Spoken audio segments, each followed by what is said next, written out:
Jack Wilson's weathered hand froze midair, coffee mug suspended, as the panicked bellows from the south pasture shattered the dawn silence. What should have been a peaceful Texas sunrise had erupted into a living nightmare.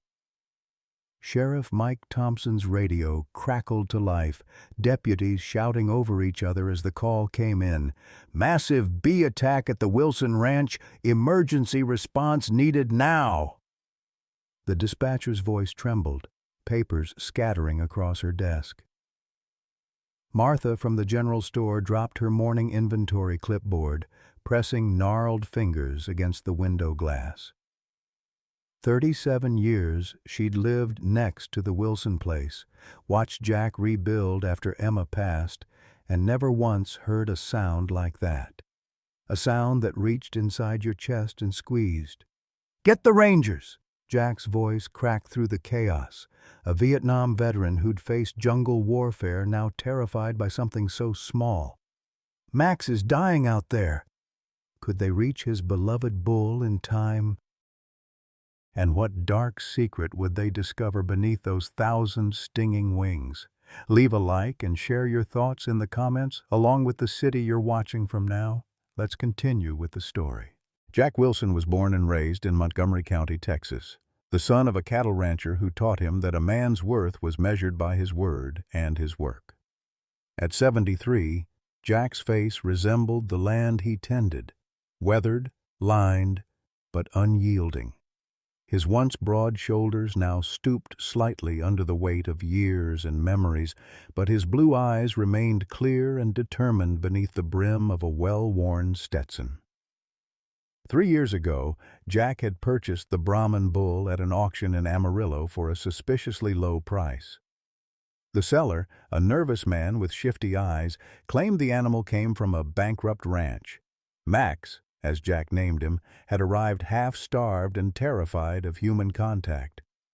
Jack spent months just sitting near the fence, talking in low tones until the massive bull would accept an apple from his hand. "Emma would have loved you," Jack often told Max during their early morning walks around the property. Emma Wilson had been gone 5 years now, taken by cancer that spread faster than wildfire. Their dreams of transforming the struggling cattle ranch into a sanctuary for rare breeds had died with her, or so Jack had thought until Max arrived. The Brahman bull stood over 6 feet tall at the shoulder, with a distinctive hump and drooping ears. His coat was brilliant white, almost luminous in the Texas sun, making the constellation of scars along his flanks all the more visible.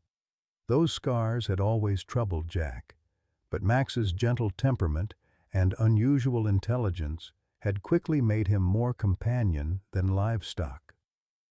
What Jack didn't share with neighbors was how close he'd come to ending his own life after Emma's passing. The night he'd sat in the darkened kitchen, his service revolver cold against his temple, only to be startled by a noise from the barn. Max, somehow broken free from his pen, standing at the kitchen window as if keeping watch. The Lone Star Ranch had been in the Wilson family for 3 generations, but now foreclosure loomed. The letter from First National Bank sat on Jack's kitchen table, its bold red lettering announcing just 72 hours to make good on the overdue mortgage. Max represented Jack's last hope. Brahman bulls could fetch good prices for breeding, though Jack had resisted that option, unable to part with the animal that had become his closest friend. 20 miles away in Houston, Dr. Melissa Wilson reviewed lab results in her veterinary clinic, unaware of the crisis unfolding at her childhood home. The daughter Jack hadn't spoken to in 3 years specialized in large animal medicine, her walls decorated with degrees her father had never seen. The photo on her desk, faded now, showed a teenage Melissa atop a horse, her father's proud hand on her shoulder. She hadn't allowed herself to drive past the ranch's entrance since their final argument, but she followed local news obsessively, scanning for any mention of the property or its owner. And in a glass-walled office overlooking downtown Houston, Raymond Maxwell, CEO of Maxwell Agri-Science, studied satellite imagery of rural properties, including a struggling ranch owned by a stubborn Vietnam veteran who didn't yet realize he possessed something worth millions. The morning had begun like any other on Lone Star Ranch. Jack rose before dawn, joints protesting as he swung his legs over the side of the bed. The same bed he'd shared with Emma for 43 years now felt too large, too empty. He'd pulled on faded jeans, a chambray shirt worn soft with age, and the boots Emma had given him for their last anniversary together. "Another day above ground is a good day," Jack muttered to himself, an old saying from his Vietnam days that had carried him through 5 decades of Texas summers and winters. The coffee pot gurgled in the kitchen, the same model they'd received as a wedding gift in '72, still brewing a pot strong enough to float a horseshoe. Jack's morning ritual was unchanging. Coffee on the porch, watching the sunrise, then checking on Max before the day's work began. The bull had become more than livestock. He was confidant, companion, and the last living creature that seemed to understand the depth of Jack's loneliness. "Morning, old friend," Jack called as he approached the south pasture. Max usually ambled to the fence at the sound of his voice, but today the massive white bull was farther afield, near the old oak that marked the property line. Something in the animal's posture made Jack pause. Max stood motionless, his impressive head tilted upward toward something in the lower branches. Jack squinted against the rising sun. A dark mass hung from one of the branches, a beehive, and not the managed boxes Jack kept on the north side for pollination. This was wild, dangerous, and from the size had been growing unnoticed for months. "Max," Jack called softly, setting his coffee mug on a fence post. "Easy now. Back away from there." The bull's ear twitched at Jack's voice, but remained fixated on the hive. Jack knew that Brahman cattle, with their origins in India's tropical climate, were naturally curious, but Max's intelligence sometimes bordered on unnerving. The animal seemed to study the hive with an almost human interest. Jack whistled low, the signal he used to call Max to feeding time. Finally, the bull turned, acknowledging his presence. Jack released a breath he hadn't realized he was holding. The hive would need professional removal, but that could wait until a sudden gust of wind, unseasonably strong, swept across the pasture. The branch holding the hive dipped precariously. Max, startled by the movement, backed into the tree trunk. The impact was slight, but enough. The branch cracked, the hive dislodged, and in an instant, the morning exploded into chaos. The hive burst open upon impact with the ground, releasing not honeybees, as Jack had assumed, but the distinctive yellow-striped bodies of wasps, hundreds, then thousands of them, their angry buzzing filling the air like electric static. "Max!" Jack shouted, instinctively starting forward before self-preservation forced him back. The cloud of insects engulfed the bull in seconds. Max bellowed, a sound of pain and confusion that struck Jack's heart like a physical blow. The massive animal began to run, first in circles, then in a desperate path across the pasture. Other cattle scattered before him, their own panic adding to the frenzy. Jack ran for the utility shed where he kept an old beekeeper's suit, but his arthritic knees slowed him. By the time he reached it, Max had crashed through the lower fence line and was heading toward the pond. Jack fumbled with his cell phone, hands shaking as he dialed emergency services. "This is Jack Wilson out on County Road 419. My bull is being attacked by a massive swarm of wasps. I need help. Animal control, fire department, anybody." The dispatcher's voice came through, calm but concerned. "Mr. Wilson, I'm sending Sheriff Thompson and alerting the Texas Wildlife Rangers. Stay clear of the swarm, sir." "You don't understand," Jack said, voice breaking. "This isn't just any bull, he's special, family. All I have left." The words caught in his throat. Max had reached the pond, plunging into the water with a splash that sent ripples to the far shore. For a moment Jack felt hope. Water should drive the insects away. But to his horror, the wasps hovered above the surface, an undulating cloud waiting for their victim to emerge. Desperate for air, Max surfaced, only to be attacked again. The bull thrashed in the water, his white coat now marred with angry red welts where stingers had found their mark. Jack knew from his beekeeping experience that while a healthy human could survive numerous stings, animals could go into shock from the venom. "Stay down, Max," he urged uselessly from the shoreline, knowing the bull couldn't possibly understand, yet unable to stop himself. "Stay under the water!" But no creature could remain submerged indefinitely. After several minutes of desperate struggle, Max staggered toward the shore, his great body heaving with exertion. The once proud animal collapsed at the pond's edge, legs buckling beneath him. The swarm continued its relentless attack. Jack felt tears streak down his weathered cheeks. Helplessness was not a feeling he'd allowed himself often, not in the jungles of Vietnam, not during the drought of '83 that nearly broke the ranch, not even when the doctors said there was nothing more they could do for Emma.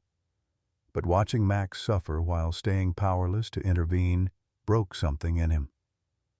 A memory surfaced, sharp and clear as spring water. Emma sitting on the porch 3 weeks before she died, her body frail, but her eyes bright with purpose. "Promise me you'll get a Brahmin someday, Jack," she'd said. "I've always loved their gentle eyes." Something that magnificent deserves a place where it's treasured, not just used.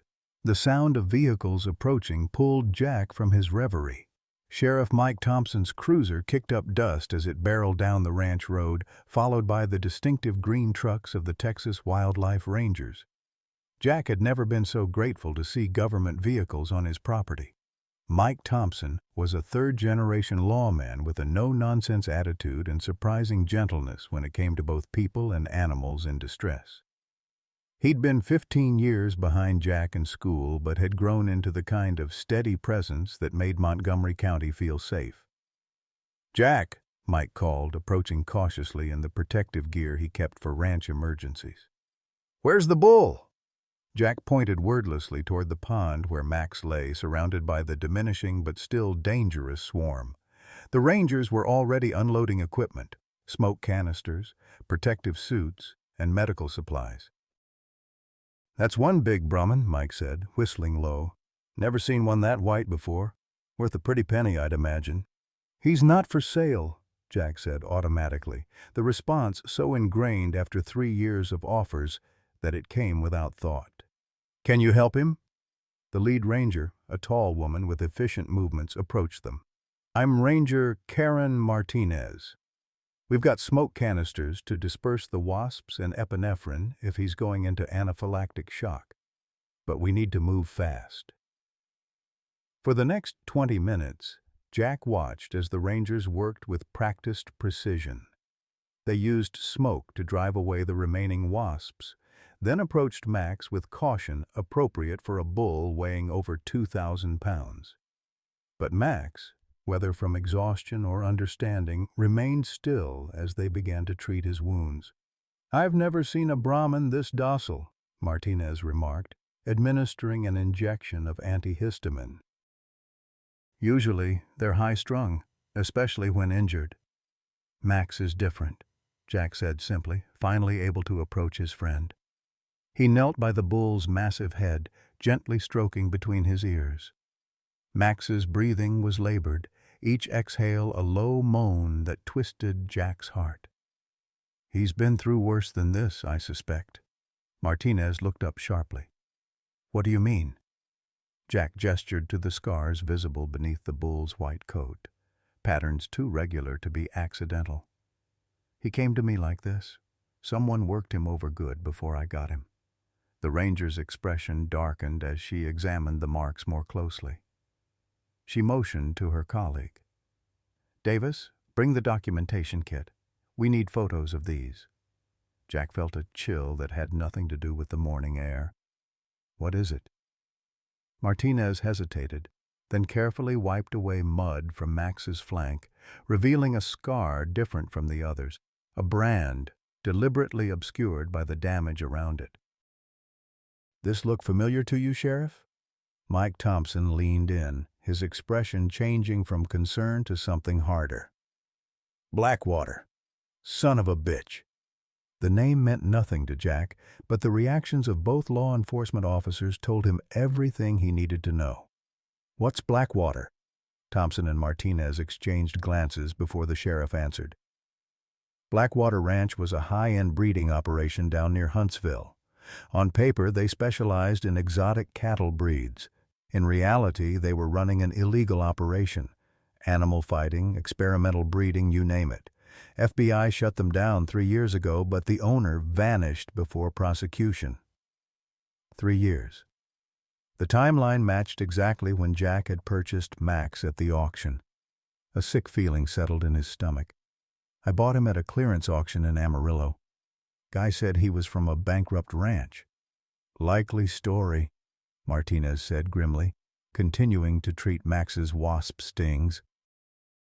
"They probably scattered their inventory ahead of the raids. Your bull here might be evidence in an ongoing federal investigation, Mr. Wilson." Jack placed a protective hand on Max's neck. "He's not going anywhere." "Nobody's saying that," Thompson assured him quickly. "But we'll need to document everything and report it. There might be questions."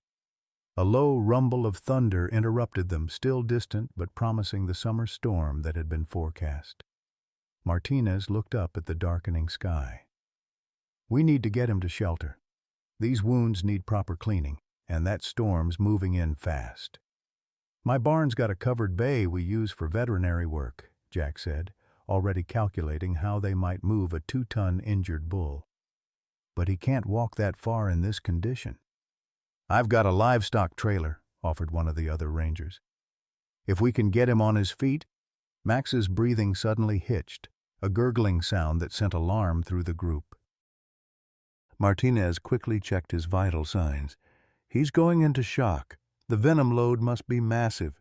We need a vet now." Sheriff Thompson was already on his radio. "Dispatch, we need the largest animal vet available sent to the Wilson Ranch immediately. Tell them it's a Brahman bull with severe wasp envenomation and possible anaphylaxis." Jack felt the world narrowing to a pinpoint, his focus entirely on the labored rise and fall of Max's chest. The thought of losing this animal, this friend who had given him reason to continue after Emma's death, was unbearable. "Stay with me, old friend," he whispered, leaning close to Max's ear. "We've got more sunrises to watch together." Dr. Sarah Brown arrived 20 minutes later, her veterinary truck skidding slightly on the increasingly muddy ranch road.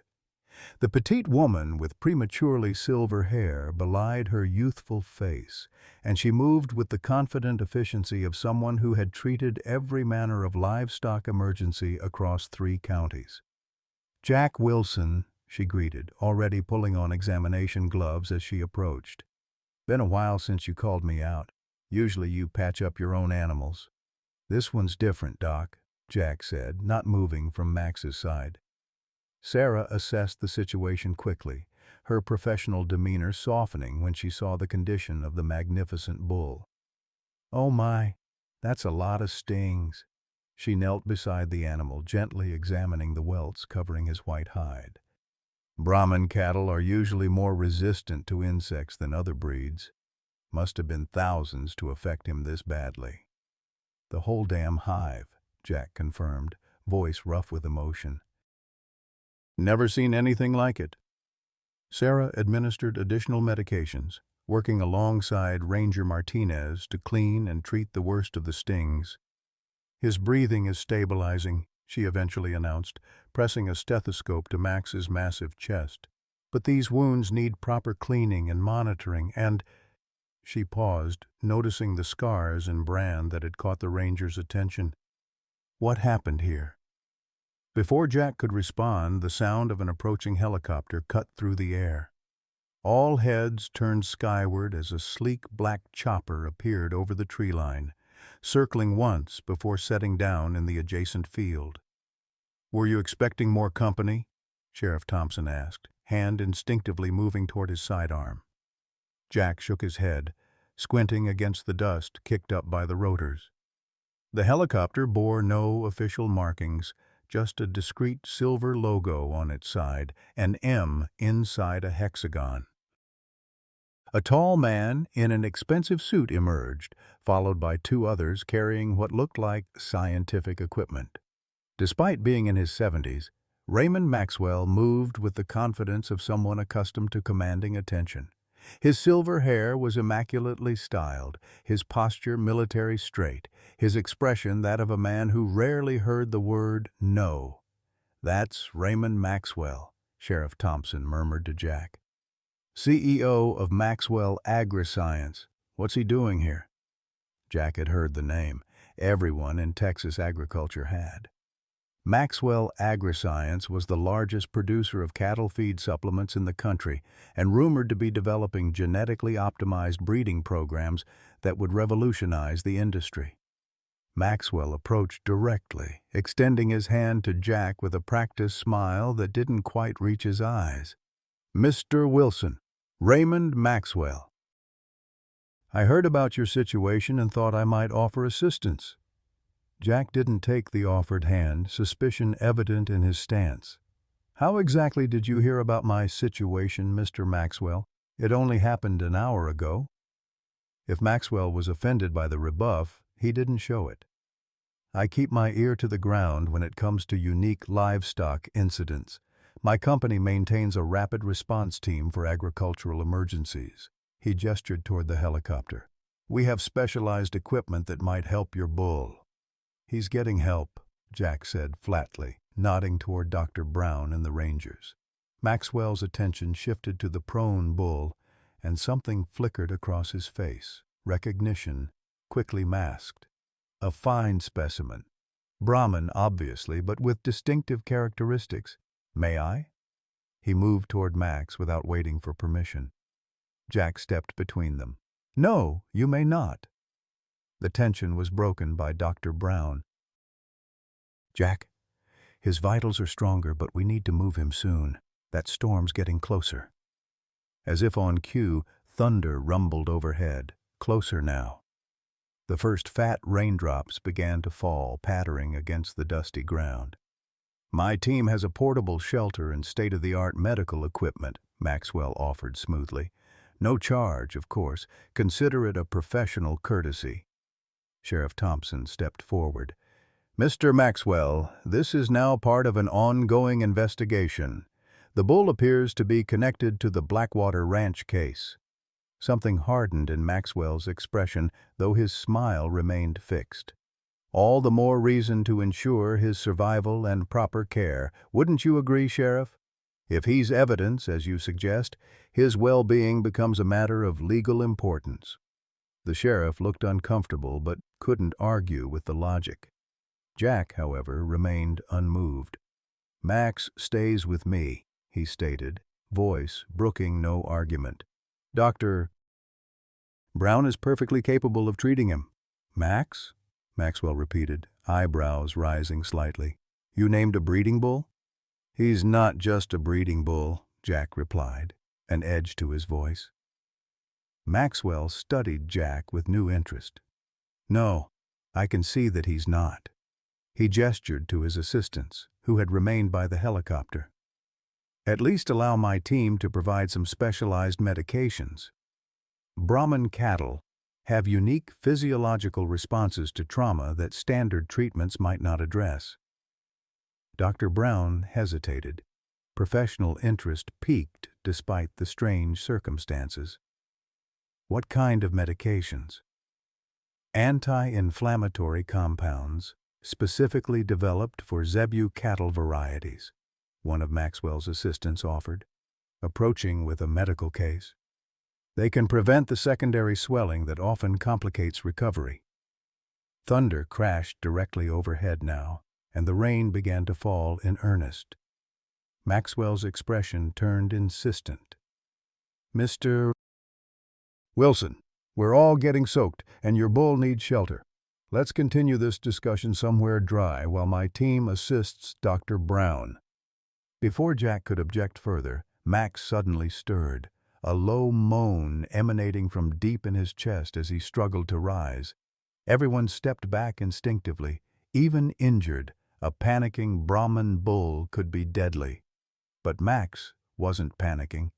With tremendous effort, the massive animal pushed himself upright, swaying slightly but standing. His dark eyes, nearly swollen shut from the stings, fixed on Jack with an intelligence that silenced the group. "Well, I'll be damned," Ranger Martinez murmured.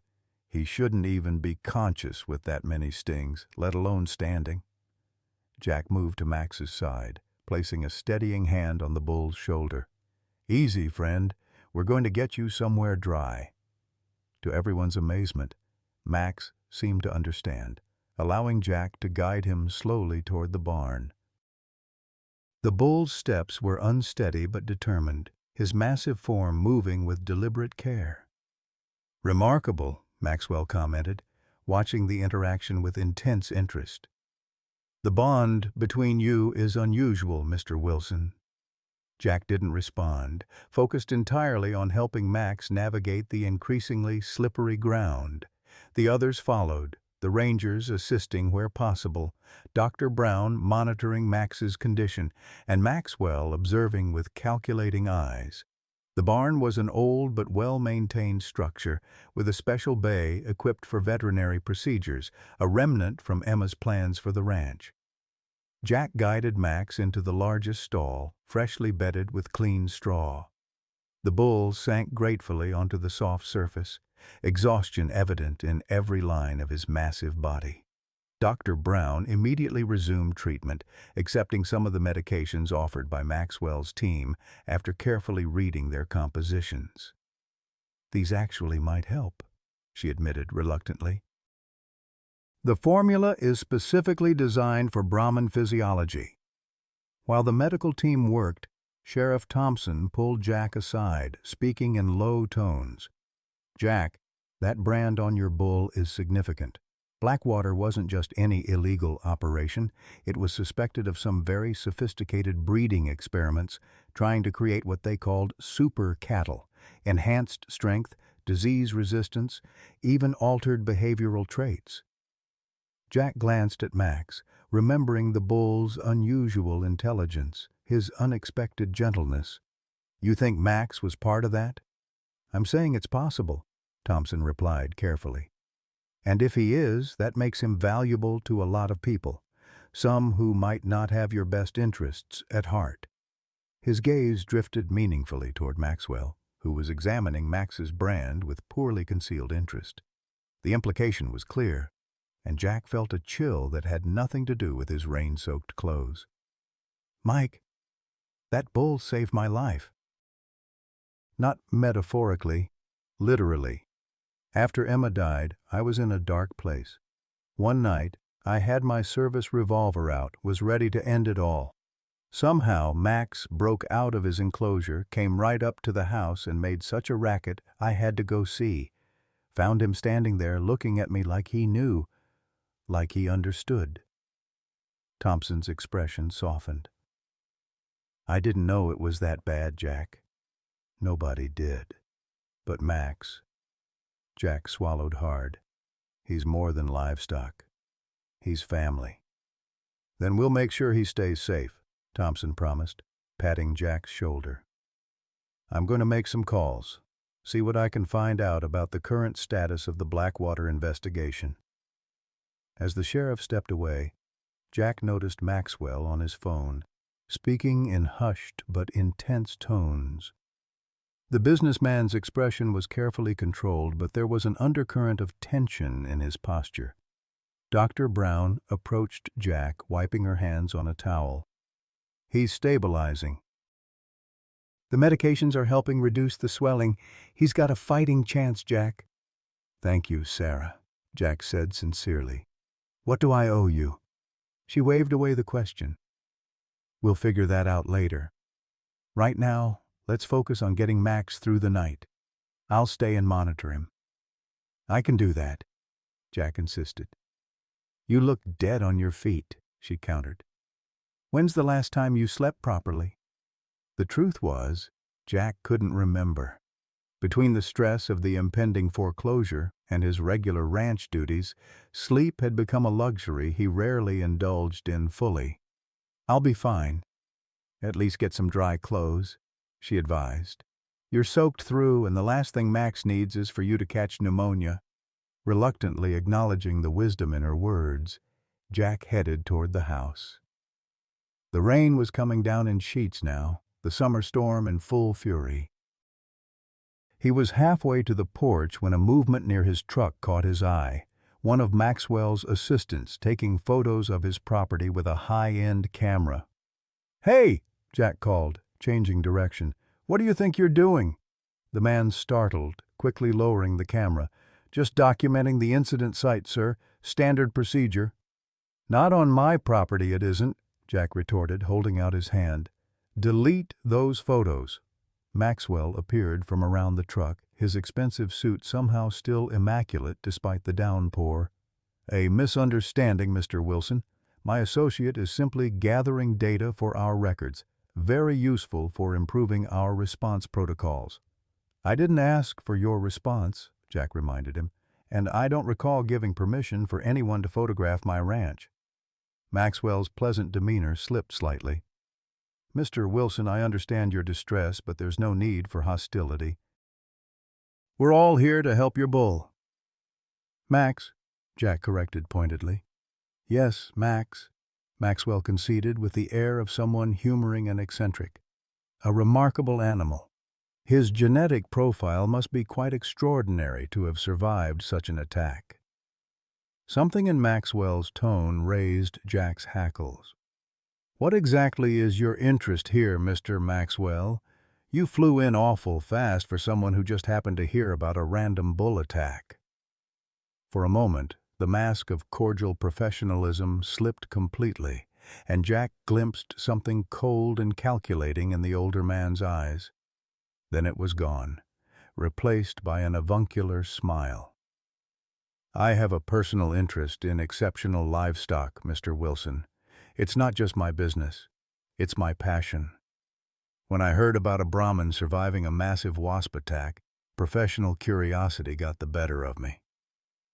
Before Jack could press further, Sheriff Thompson called from the barn entrance. "Jack, you'd better come back." Something's happening with Max. Forgetting Maxwell entirely, Jack hurried back through the rain. Inside the barn, he found Dr. Brown and Ranger Martinez bent over Max, concern evident in their postures. "What's wrong?" Jack demanded, heart racing. "His temperature's spiking," Dr. Brown explained, holding up a thermometer. 104.5 and rising. "He's going into severe inflammatory response." "The medications," Jack began. "I've already given him the maximum safe dose," she interrupted. "This is beyond normal reaction to the stings. It's like his entire system is overreacting."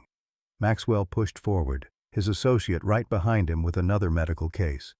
"This is precisely what I was concerned about. Certain Brahmin bloodlines have an atypical immune response to multiple stressors. We've developed a specialized protocol." "How would you know what bloodline he is?" Jack interrupted suspiciously. Maxwell didn't miss a beat. "An educated guess based on his phenotypical characteristics.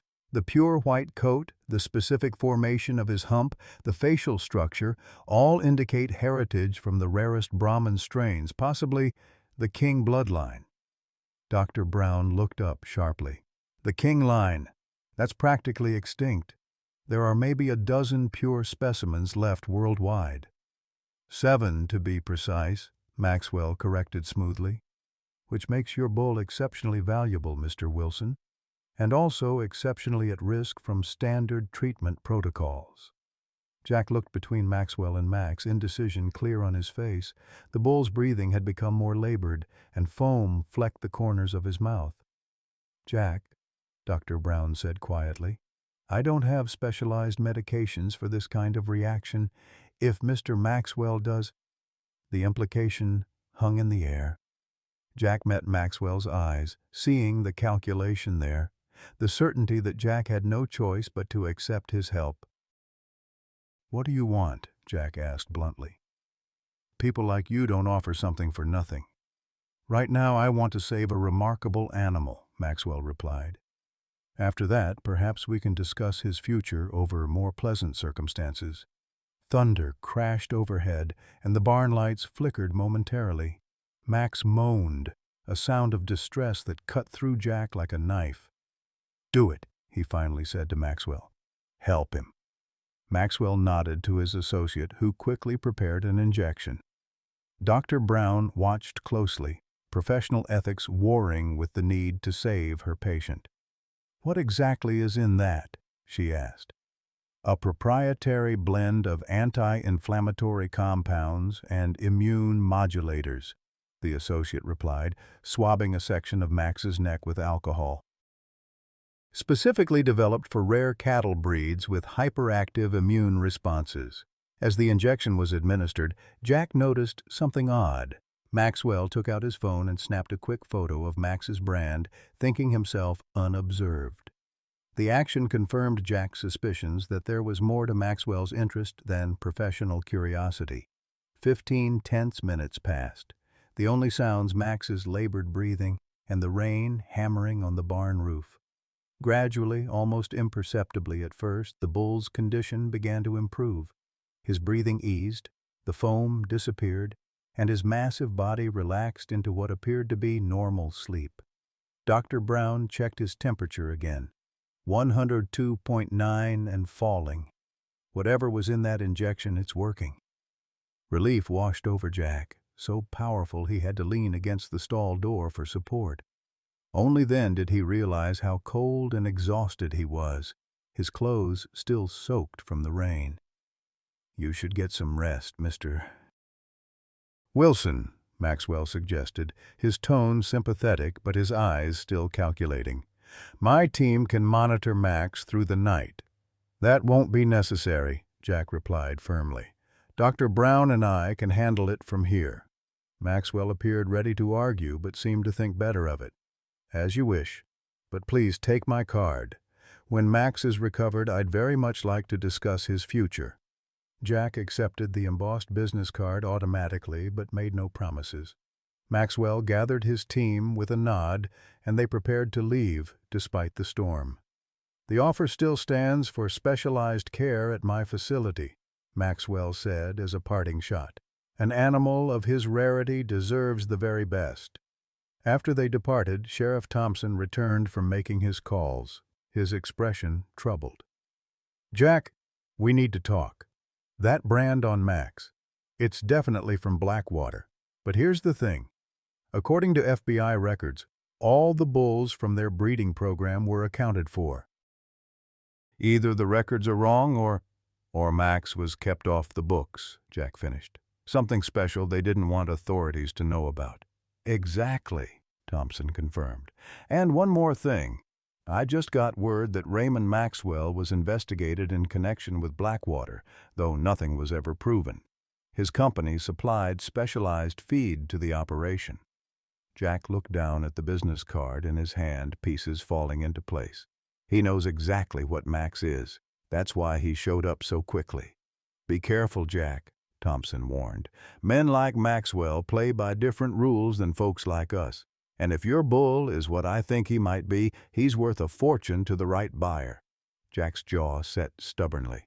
"Max isn't for sale. At any price." But even as he said it, the foreclosure notice flashed in his mind. 72 hours, now closer to 60, to come up with money he simply didn't have. The ranch, his home, Emma's dream, all hanging by a thread. And Maxwell knew it. The storm raged through the night, lashing the old barn with rain and wind that tested the sturdy structure's limits. Jack refused to leave Max's side, dozing fitfully on a cot Dr. Brown had helped him set up beside the bull's stall. Every hour, like clockwork, Sarah checked Max's vitals, administered medications, and cleaned the worst of his sting wounds. "You really love this animal," she observed around 3 a.m., not a question, but a gentle acknowledgement. Jack, roused from his half-sleep by her movements, nodded. "He came to me when I needed something to live for. Sounds foolish, I expect." "Not foolish at all," Sarah replied, her voice soft in the lantern light. The storm had knocked out power an hour earlier. Animals know things sometimes. My grandmother used to say they can see straight through to your soul. Emma believed that, Jack said, surprising himself by mentioning his wife. He rarely spoke of her, finding the pain still too raw even after 5 years. She always wanted Brahmins, said they had old souls in their eyes. Sarah smiled, checking Max's temperature again. She wasn't wrong, and this fellow's definitely special. His recovery rate is remarkable, almost unnatural. What do you make of Maxwell's claim about him being from some rare bloodline? Sarah's hands stilled momentarily. The king line is almost mythical in veterinary circles. Brahmins bred for intelligence as much as physical traits. I've never actually seen one in person. She stroked Max's broad forehead. But if they exist, he fits the description. The pure white coat without any markings, the distinctive skull formation, the unusually gentle temperament despite being an intact bull. And that makes him valuable. Enough for someone like Maxwell to come running? Valuable doesn't begin to cover it, Sarah said gravely. We're talking millions, Jack. King Brahmins are the crown jewels of cattle breeding. Their genetics could revolutionize beef production, disease resistance, even behavioral traits that make handling safer. Jack absorbed this information in silence, watching Max's steady breathing. The bull's eyes were less swollen now, though angry red welts still covered much of his hide. There's something else, Sarah added hesitantly. If Max truly is from the King line, and he was at Blackwater Ranch, Jack, the rumors about that place weren't just about illegal breeding. There were whispers about experimental programs trying to enhance certain traits through selective breeding and genetic manipulation. You mean like creating super cows? Jack asked skeptically. Not exactly. More like identifying and amplifying naturally occurring beneficial traits: intelligence, disease resistance, adaptability to climate change. Entirely legal when done through conventional breeding, but Blackwater allegedly took shortcuts, and their methods caused suffering. Jack thought of the scars crisscrossing Max's flanks. You think that's what happened to him? I think, Sarah said carefully, that whatever Max experienced before coming to you was traumatic. The fact that he trusts you at all is remarkable. Most animals with that kind of history would never let a human near them again. The conversation lapsed into companionable silence as the storm gradually subsided, the thunder moving off to the east. Just before dawn, Sarah checked Max one final time. His vitals are stable. Temperature's almost normal. I think he's going to make it, Jack. Relief washed over him, so profound it was almost painful. Thank you, Sarah. I couldn't have saved him without you. Get some rest, she advised, packing her medical bag. I'll be back this afternoon to check on him again. Call me if anything changes. After she left, Jack pulled his chair closer to Max's head. The bull was awake now, dark eyes following Jack's movements with that uncanny intelligence that had first drawn them together. You had me worried, old friend, Jack murmured, stroking the broad space between Max's horns. Thought I might lose you. Max exhaled softly, his breath warm against Jack's arm. In the quiet of the early morning, Jack found himself talking to the bull as he often did, sharing thoughts he'd never voiced to another human. Maxwell wants you, that's clear enough, and I'm running out of options to save this place. He sighed heavily. Bank's given me till Friday. That's not enough time to arrange a cattle sale, even if I could bear to part with the herd. Max shifted slightly, as if listening intently. Emma loved this land. 3 generations of Wilsons worked it. When she got sick, I promised her I'd keep it going. Jack's voice thickened. Some promise. Can't even keep the damn mortgage paid. The first rays of sunrise filtered through the barn windows, painting golden streaks across the straw-covered floor. Jack fell silent, lost in memories of better days. Emma's laughter on the porch, summer evenings watching fireflies with Melissa when she was small, the satisfaction of work that meant something. The thought of Melissa brought a fresh pang. His only child, so distant now it was as if she lived in another country instead of just 40 miles away in Houston. Their last argument had been brutal, with words spoken that couldn't be unsaid. She'd wanted him to sell the struggling ranch after Emma died, to move closer to the city where she could look after him. He'd refused, clinging to the land and his independence with equal stubbornness. "Your daughter doesn't understand what this place means to you," she'd said, referring to herself in the third person as she always did when truly angry. "She thinks you love this dirt more than your own family." "This dirt is my family," he'd retorted. "Wilson blood and sweat is mixed in with it. You can't just walk away from something like that." "Watch me," she'd answered. And she had. Driving away, and not returning for 3 years, not even calling on holidays or his birthday. Max huffed softly, drawing Jack back to the present.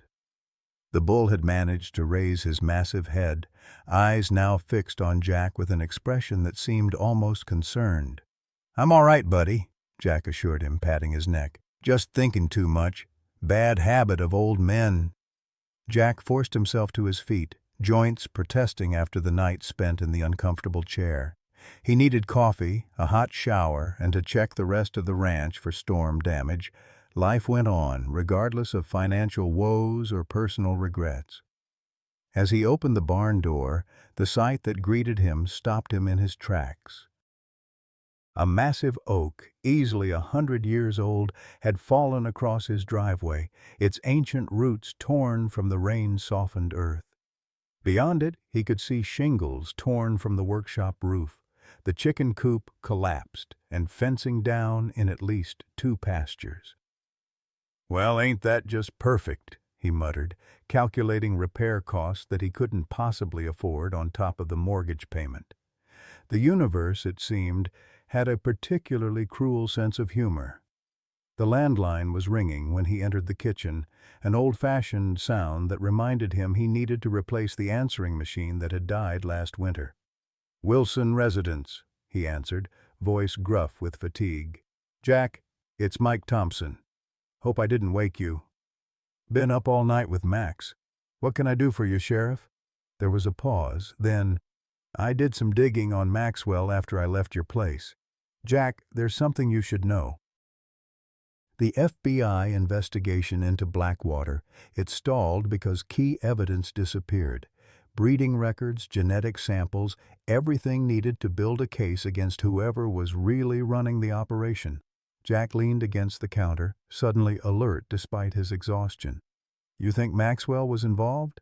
I think it's mighty convenient that his company supplied specialized feed to Blackwater, then picked up several of their researchers after the raid.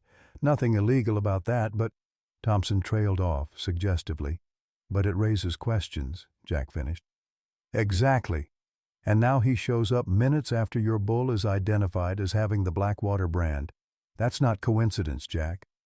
"What are you saying, Mike?" "I'm saying be careful. Maxwell's made enemies of people who tried to investigate him too closely. 3 different ag inspectors reassigned after visiting his facilities.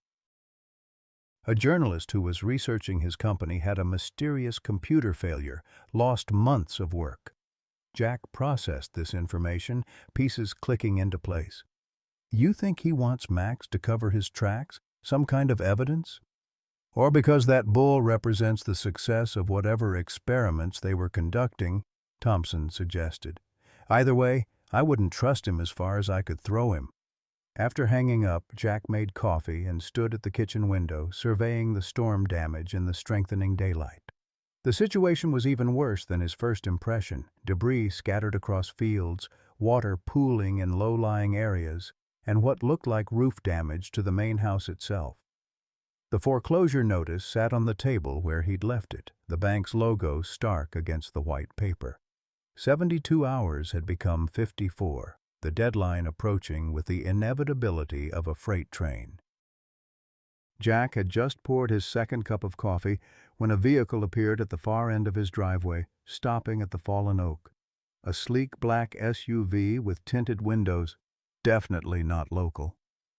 His first thought was that Maxwell had returned, but as he watched, a single figure emerged from the driver's side. Female, slender, moving with purpose as she assessed the blocked road. Jack set down his coffee with a frown. Something about the woman's posture nagged at his memory, a familiarity he couldn't immediately place.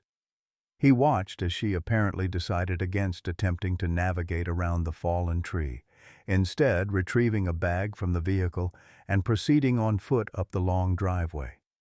It wasn't until she was halfway to the house that recognition hit him like a physical blow. That particular way of walking, head slightly tilted, shoulders squared as if preparing for battle, he'd know it anywhere, had watched it develop from a toddler's unsteady steps to a confident young woman's stride. "Melissa," he whispered, disbelief and a sudden fierce hope warring in his chest. His daughter. Here, after 3 years of silence. Jack moved to the porch without conscious thought, watching her approach with a mixture of joy and trepidation. She looked thinner than he remembered, her dark hair shorter now, framing a face so much like Emma's it sometimes hurt to look at her. Melissa stopped at the foot of the porch steps, regarding him with an expression he couldn't quite read. Professional detachment battling with something deeper, more complicated. "Hello, Dad," she said finally, her voice sending a jolt through him, so much like her mother's. "Melissa," he managed, suddenly aware of his disheveled appearance, yesterday's clothes, stubbled face, eyes red-rimmed from lack of sleep. "This is unexpected." A fleeting smile crossed her face. "That's one word for it." She hesitated, then, "I heard about what happened. With the bull." Jack blinked in surprise. "How?" "I have colleagues who work with the wildlife rangers. Word gets around when a rare Brahmin is involved in something unusual." She shifted the bag in her hands. A medical bag, he now realized. "I thought you might need specialized veterinary help." The professional tone couldn't quite mask the olive branch being extended. Jack recognized it for what it was. Melissa had always found it easier to approach emotional situations through work, through having a clear purpose and role. "He's in the barn," Jack said simply, stepping aside in invitation. "His name is Max." Something flickered across Melissa's face. Surprise, perhaps? Or confirmation of something suspected. "Max," she repeated softly. "That's a good name." They walked to the barn in silence, the weight of 3 years of estrangement hanging between them. Jack pushed open the door, letting Melissa enter first. The interior was dim after the bright morning light, and it took a moment for their eyes to adjust. Max was awake, his massive head turning toward them as they approached. Jack watched his daughter's reaction closely, saw the professional assessment in her gaze as she took in the bull's condition, and then something else, a flash of recognition, quickly suppressed. "Oh," she breathed, almost inaudibly. "It is him." Jack's senses, honed by decades of reading livestock and weather patterns, immediately picked up on the significance of her reaction. "You know this bull," he stated, not a question. Melissa froze momentarily, then continued forward, setting her bag down outside Max's stall. "I know the breed," she said carefully. "Brahmin cattle are my specialty." "No," Jack pressed, certain now. "You know Max specifically. How is that possible?" Melissa busied herself with examining Max, her hands gentle as she checked the sting sites and his vital signs. The bull remained calm under her touch, showing none of the wariness he typically exhibited with strangers.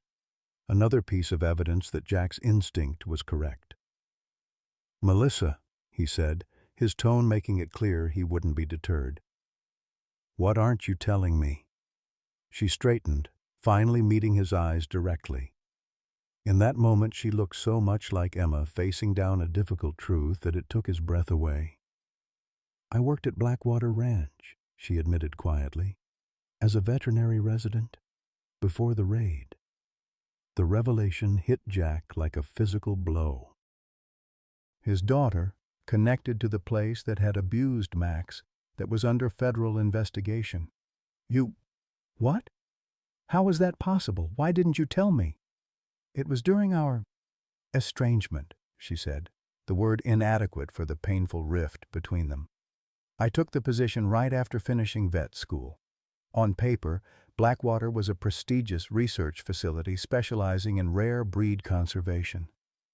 The reality..." She shook her head. "By the time I realized what was really happening there, I was already in too deep." Jack struggled to process this information. "Were you involved in whatever they did to him?" he demanded, gesturing to the scars visible on Max's flanks. Hurt flashed across Melissa's face. "Of course not. I was there to provide medical care to help the animals. When I discovered the experiments, the fighting rings, I went to the authorities. I was one of the whistleblowers, Dad." The defense was passionate, genuine. Jack felt a flush of shame for having momentarily suspected his own daughter of animal cruelty. "I'm sorry," he said gruffly. "That was unfair." Melissa's expression softened slightly. "You couldn't have known." "I never told you about any of it." She turned back to Max, stroking his broad forehead with evident affection. "He remembers me. That's remarkable, after all this time." "You knew him specifically, then? Not just the breed?" She nodded slowly. "This is M7. That's what they called him at Blackwater. The seventh in a specialized breeding program focused on intelligence and human bonding capabilities. He was special, different from the others. He would anticipate needs, solve problems. Some of the researchers claimed his cognitive abilities approached those of higher primates, though that was never formally tested. Jack absorbed this information, thinking of the many times Max had seemed to understand complex situations, had acted with almost human intuition. "M7, he repeated. "So that's what the brand means." "Partly," Melissa confirmed. "The Blackwater mark indicates the facility. The M7 designation was his specific identifier in the King Brahman program." "And now Raymond Maxwell wants him back," Jack said, pieces falling into place. "He was behind Blackwater, wasn't he?" Melissa's expression turned guarded.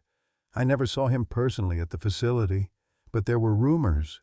Maxwell AgriScience provided all our specialized feed formulations and some of the research equipment. After the raid, several Blackwater scientists went to work directly for Maxwell. Sheriff Thompson said the FBI investigation stalled because evidence disappeared," Jack pressed. "Did you know about that?" "I heard rumors," Melissa admitted. "My testimony focused on animal welfare violations, not the corporate structure. But yes, the case against the ownership mysteriously fell apart. The facility manager went to prison for animal cruelty, but whoever was really running the operation walked away clean." She knelt beside Max, examining the pattern of stings across his chest. "I can't believe he survived this attack. The amount of venom should have been fatal to an animal even his size." Sarah, Dr. Brown, said the same thing. Maxwell claimed it was because of his rare genetics. Melissa nodded slowly. "That's partly true. The King line was selectively bred for exceptional resilience, but M7 Max was unique even among them. His cellular regeneration capabilities were off the charts. It's why they..." She trailed off, looking pained. "Why they what?" Jack prompted, dreading the answer but needing to know. "Why they used him for the most extreme tests," she finished quietly. "His ability to recover was unprecedented. It made him valuable as a test subject." Jack felt sick, imagining what Max had endured. How did he end up at that auction?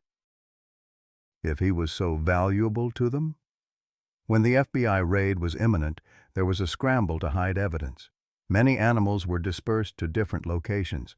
I tried to track them all, but some disappeared into private collections or overseas markets. Melissa looked up at him, a question in her eyes. How did you find him? Jack described the Amarillo auction, the nervous seller, the suspiciously low price. He was half-starved, terrified of people. Took months before he'd let me touch him. And now he trusts you completely, Melissa observed, watching Max lean his massive head against Jack's shoulder. That's remarkable. The trauma he experienced should have made him permanently fear humans. We understood each other, Jack said simply. Both of us were broken in our own ways. The admission hung in the air between them, perhaps the most vulnerable statement Jack had made to his daughter in years. Melissa's professional demeanor softened, and for a moment he glimpsed the little girl who had once followed him adoringly around the ranch. "Dad," she began hesitantly, "there's something else you should know. Maxwell isn't just interested in Max because of his genetics. There's a more specific reason." Jack waited, sensing the gravity of whatever revelation was coming. The whistleblower investigation didn't just uncover animal welfare violations. There were financial irregularities too, millions in research funding from USDA grants that couldn't be accounted for. Maxwell was a primary recipient of those grants. "You think Max is somehow connected to the missing money?" Melissa nodded slowly. "I think the King program was funded with those grants off the books. Max represents the success of experiments that officially never happened, and if he were examined by federal investigators now, his unique genetic markers could provide proof of what those grants actually funded." "Evidence," Jack said, understanding dawning. "He's living evidence of fraud. And worth millions in his own right," Melissa added. "The genetic material from a proven King line specimen could transform cattle breeding worldwide, especially one with his unique resilience traits." Jack considered this information, its implications sinking in. Maxwell said he wanted to discuss Max's future after he recovered. I'm guessing that means buying him at any price. Or taking him by other means if necessary, Melissa warned. Men like Maxwell don't accept no for an answer, especially not with millions at stake. The gravity of the situation settled over Jack like a physical weight. His beloved bull wasn't just valuable. He was potentially dangerous to powerful people with resources Jack couldn't begin to match. "The bank's foreclosing on Friday," he admitted, the words bitter in his mouth. $50,000 I don't have. Maxwell knows it too. Probably checked my financial situation before he even landed that helicopter." Melissa's expression shifted through surprise, concern, and then determination. "He's banking on your desperation," she concluded, "thinking you'll have no choice but to sell Max to save the ranch. And if I refuse?" Her eyes met his directly. "Then I think we need to be very careful. Max isn't just a bull to Maxwell, he's both an asset and a liability. That makes him dangerous to have around, unless you're the one controlling him." The implication hung in the air between them. Jack gazed at Max, the magnificent animal who had given him purpose when he'd lost all hope. The bull gazed back with those intelligent dark eyes, a silent communication passing between them. "He's not going anywhere," Jack said firmly. "Not to Maxwell, not to anyone. We'll figure something out." Melissa studied him for a long moment, then nodded once. Decision made. "Then I'm staying. At least until this is resolved. You don't have to—" "Yes, I do," she interrupted. "I helped create this situation by being part of Blackwater, however unwittingly. And—" she hesitated, vulnerability flickering across her face. "And he's not the only one I've missed." The simple statement bridged 3 years of silence more effectively than any grand gesture could have. Jack felt something tight in his chest loosen slightly. A door, long closed, creaking open just a fraction. "Your room's still there," he said gruffly. "Hasn't changed since you left." Melissa smiled, a tentative expression that reminded him painfully of Emma.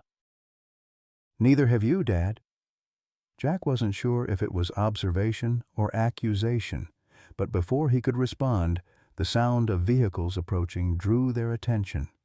Through the barn window, they could see Sheriff Thompson's cruiser navigating around the fallen oak, followed by a tow truck with heavy equipment for clearing the road. "Cavalry's arrived," Jack commented. "Mike said he'd send someone to help with the tree." "Dad," Melissa said urgently, gathering her medical supplies, "don't tell anyone I worked at Blackwater. Not yet.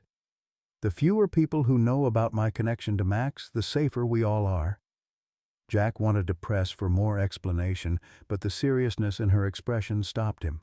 He nodded agreement just as Sheriff Thompson appeared in the barn doorway. "Morning, Jack," Mike called, then stopped short at the sight of Melissa. "Well now, this is a surprise." "Melissa Wilson, back on the family ranch." "Hello, Sheriff Thompson," Melissa greeted him with practiced ease. "Just visiting to help with the injured bull. I specialize in exotic cattle breeds." If Thompson found her presence suspicious after 3 years of absence, he didn't show it. "Good timing, then. How's the patient doing?" "Recovering remarkably well," she replied professionally. "Another day or two of treatment, and he should be back to normal." Thompson nodded, seemingly satisfied, then turned to Jack. "Got some news you might want to hear. Maxwell's helicopter was spotted landing at a private airstrip about 20 miles from here last night. He didn't leave the area, Jack." The warning was clear. Jack exchanged a quick glance with Melissa, whose expression had tightened at the news. "Thanks for the heads up, Mike," Jack said, "and for the help with the tree." "That's what neighbors are for," Thompson replied easily, though his eyes remained serious. "By the way, I put a call in to a buddy at the FBI. Turns out the Blackwater case isn't as cold as I thought. New evidence came to light recently. They're reopening the investigation." Melissa's sharp intake of breath was almost imperceptible, but Jack caught it. Something significant had just been revealed, though he wasn't sure exactly what. "Any connection to Maxwell?" he asked casually. Thompson's expression gave nothing away. "Can't say for sure. But my buddy mentioned they're particularly interested in tracking down animals from the breeding program. Seems they might provide evidence that wasn't available during the initial investigation." The implications hung in the air. Max wasn't just valuable to Maxwell, he was potentially crucial to a federal investigation. The stakes had just been raised considerably. "Well," Jack said carefully, "if they want to talk to me about Max, they know where to find me." Thompson nodded, understanding the subtext. "I'll let them know. In the meantime, might be good to have someone keeping an eye on things around here. Storm damaged a lot of properties. Perfect opportunity for trespassers." The offer of protection was clear. Jack accepted with a grateful nod, and Thompson departed to oversee the tree removal, leaving father and daughter alone with Max once more. "The investigation is reopening," Melissa said quietly once Thompson was out of earshot. "That changes everything. Maxwell must be desperate to get Max back before federal agents start looking for him." Jack watched his daughter, seeing the tension in her shoulders, the way she unconsciously positioned herself protectively near Max. "There's more to your involvement with Blackwater than you're telling me," he stated. Melissa met his gaze steadily. "Yes," she admitted. "But right now, knowing too much is dangerous. For both of us." Jack wanted to argue, to demand full disclosure, but years of managing livestock had taught him when to push and when to wait. "All right," he conceded, "but no more secrets between us after this is over. Deal?" For the first time since her arrival, Melissa's smile reached her eyes. "Deal. Now, let's focus on Max's recovery and figuring out how to keep this ranch." As they turned their attention to the injured bull, Jack felt a complicated mixture of emotions: concern over the escalating situation with Maxwell, anxiety about the looming foreclosure, but also, unexpectedly, hope. His daughter was home, Max was recovering, and for the first time in years, he wasn't facing his battles alone. Outside, the tow truck engine roared to life as work began on clearing the fallen oak. A new day was underway at Lone Star Ranch, bringing challenges and dangers, but also, perhaps, the chance to rebuild what had been broken. By mid-afternoon, the storm damage across Lone Star Ranch had been assessed, revealing a grim tally. 3 sections of fence down, the workshop roof partially collapsed, water damage to the east side of the barn, and the ancient oak, which had stood sentinel since Jack's grandfather's time, now being reduced to firewood by the county crew. Jack estimated repairs would cost at least $15,000 he didn't have, on top of the $50,000 needed to stop the foreclosure. "Place took a beating," Jack observed, standing on the porch with Melissa as they surveyed the property. Despite the devastation, there was something comforting about sharing the burden with his daughter, reminiscent of years past when they'd faced challenges as a family. "We can salvage most of the lumber from the workshop," Melissa replied, surprising Jack with her practical assessment. "The beams look sound. It's mainly the roof panels that went." "When did you become a construction expert?" he asked, a hint of the old teasing tone returning naturally. Melissa's lips quirked up slightly. "I bought a fixer-upper in Houston last year. YouTube and determination can teach you almost anything."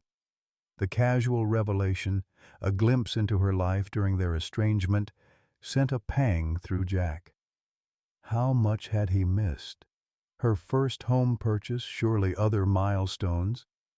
Before he could respond, Max's deep bellow resonated from the barn, an urgent sound they'd both come to recognize.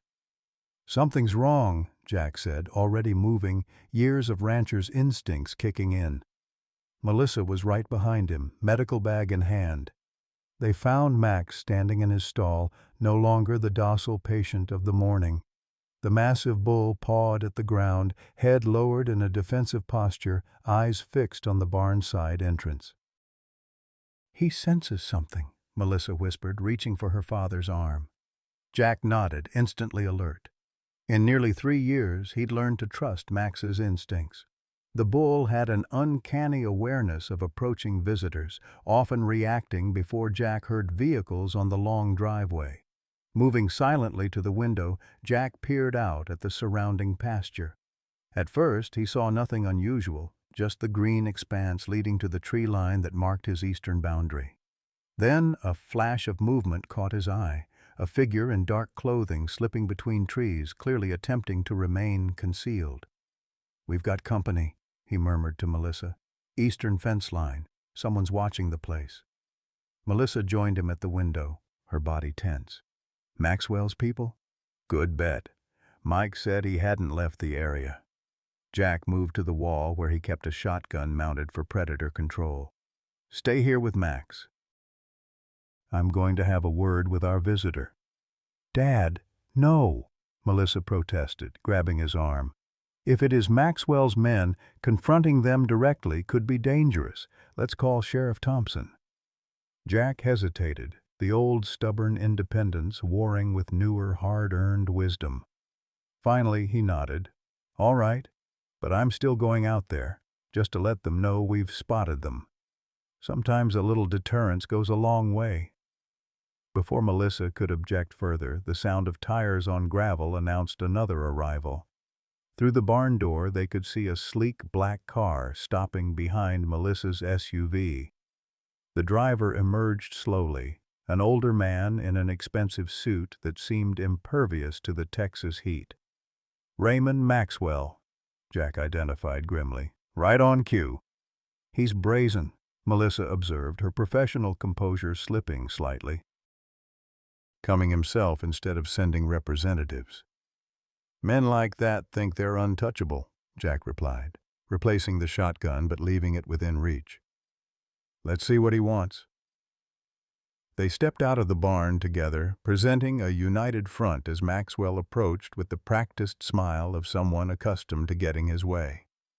Up close, Jack could see the calculating intelligence behind the affable exterior, the sharp assessment as Maxwell noted Melissa's presence with barely concealed surprise. "Mr. Wilson?" Maxwell greeted smoothly. "I came to check on our patient. I see you have additional veterinary assistance now." "My daughter, Dr. Melissa Wilson," Jack introduced, emphasizing her title. "Large animal specialist." Maxwell's eyebrows rose fractionally. "How fortunate she was available. I wasn't aware you had family in the area, Mr. Wilson." The subtle probing for information wasn't lost on Jack. "Melissa keeps her own schedule." "We're grateful for her expertise with Max's recovery." "Max?" Maxwell repeated, the name sitting awkwardly on his tongue. "Yes, your bull. That's actually why I've come. I'd like to make you a proposition, Mr. Wilson." "I'm listening," Jack replied neutrally, though he already knew what was coming. Maxwell gestured toward the house. "Perhaps we could discuss this somewhere more comfortable. Business conversations deserve proper settings." The power move was transparent. Maxwell attempting to establish control by moving them to his chosen territory. Jack had seen similar tactics during land negotiations over the years. "Whatever you have to say, you can say it here," Jack countered. "My attention's needed with Max right now." A flicker of annoyance crossed Maxwell's features before the practiced smile returned. "Very well. Mr. Wilson, your bull represents a unique genetic line that my company has been researching for many years. His recovery from yesterday's attack confirms what we suspected about his exceptional resilience traits." "And?" Jack prompted when Maxwell paused dramatically. "And I'd like to purchase him. For breeding purposes," Maxwell continued smoothly. "I'm prepared to offer you $500,000. Cash, of course." Despite expecting the offer, the amount still landed like a physical blow. $500,000, 10 times what he needed to save the ranch with plenty left over for repairs and modernization. "That's a generous offer," Jack acknowledged, his voice carefully neutral. "But Max isn't for sale." Maxwell's smile didn't waver, though his eyes hardened slightly. "Mr. Wilson, I understand your attachment to the animal, but surely you must see this as an extraordinary opportunity. My sources tell me Lone Star Ranch is facing foreclosure this Friday. 500,000 would solve that problem quite definitively, wouldn't it?" The casual reference to Jack's financial troubles confirmed Melissa's suspicion that Maxwell had thoroughly investigated their situation before making his approach. "My financial situation isn't your concern," Jack replied, feeling his temper rising. "And I don't appreciate being monitored by your men." He gestured toward the tree line where they'd spotted the observer. If Maxwell was surprised at being caught, he didn't show it. "Security consultants. Standard procedure when dealing with valuable assets. Purely precautionary." "On my property, without permission, that's called trespassing," Jack countered. Maxwell sighed as if dealing with a particularly stubborn child. "Mr. Wilson, let's be practical. Your bull, forgive me, Max, possesses genetics that could revolutionize cattle breeding worldwide, drought resistance, disease immunity, even enhanced cognitive traits. In my facilities with proper breeding programs, his impact could be global. And make you millions in the process," Melissa interjected, speaking for the first time. Maxwell's attention shifted to her, his assessment almost predatory in its intensity. "Billions, actually, Dr. Wilson. Agricultural biotechnology is perhaps the most valuable frontier of the 21st century. But the benefits would be shared by ranchers worldwide, including your father. While Max spends his life in a collection facility treated like a commodity," she countered. "He would receive the finest care available," Maxwell assured them. far beyond what a struggling ranch can provide, with all due respect. Jack felt a surge of protectiveness, both for Max and for the ranch his family had built over generations. Max stays here. That's final. Instead of anger, Maxwell's expression shifted to one of calculated sympathy. "Mr. Wilson, I admire your principles. Truly, I do. But we both know the bank won't share that admiration. When they foreclose on Friday, what happens to Max then? County auction? Slaughterhouse? Is that preferable to a life of comfort in my breeding program?" The question struck at Jack's deepest fear, that losing the ranch meant losing Max, too, with no control over his fate. Before he could respond, Melissa stepped forward. "Actually, Mr. Maxwell, if the ranch were foreclosed upon, Max would come to my facility in Houston. As a registered exotic breed specialist, I have standing arrangements with several banks for the humane transition of valuable livestock." The smooth lie was delivered with such professional confidence that even Jack almost believed it. Maxwell's expression flickered with uncertainty for the first time. "I see," he said finally. "Family connections provide certain advantages." "They do," Melissa agreed pleasantly. "Now, if you don't mind, we need to continue Max's treatment." The next 24 hours are critical for his recovery. It was a dismissal, polite but firm.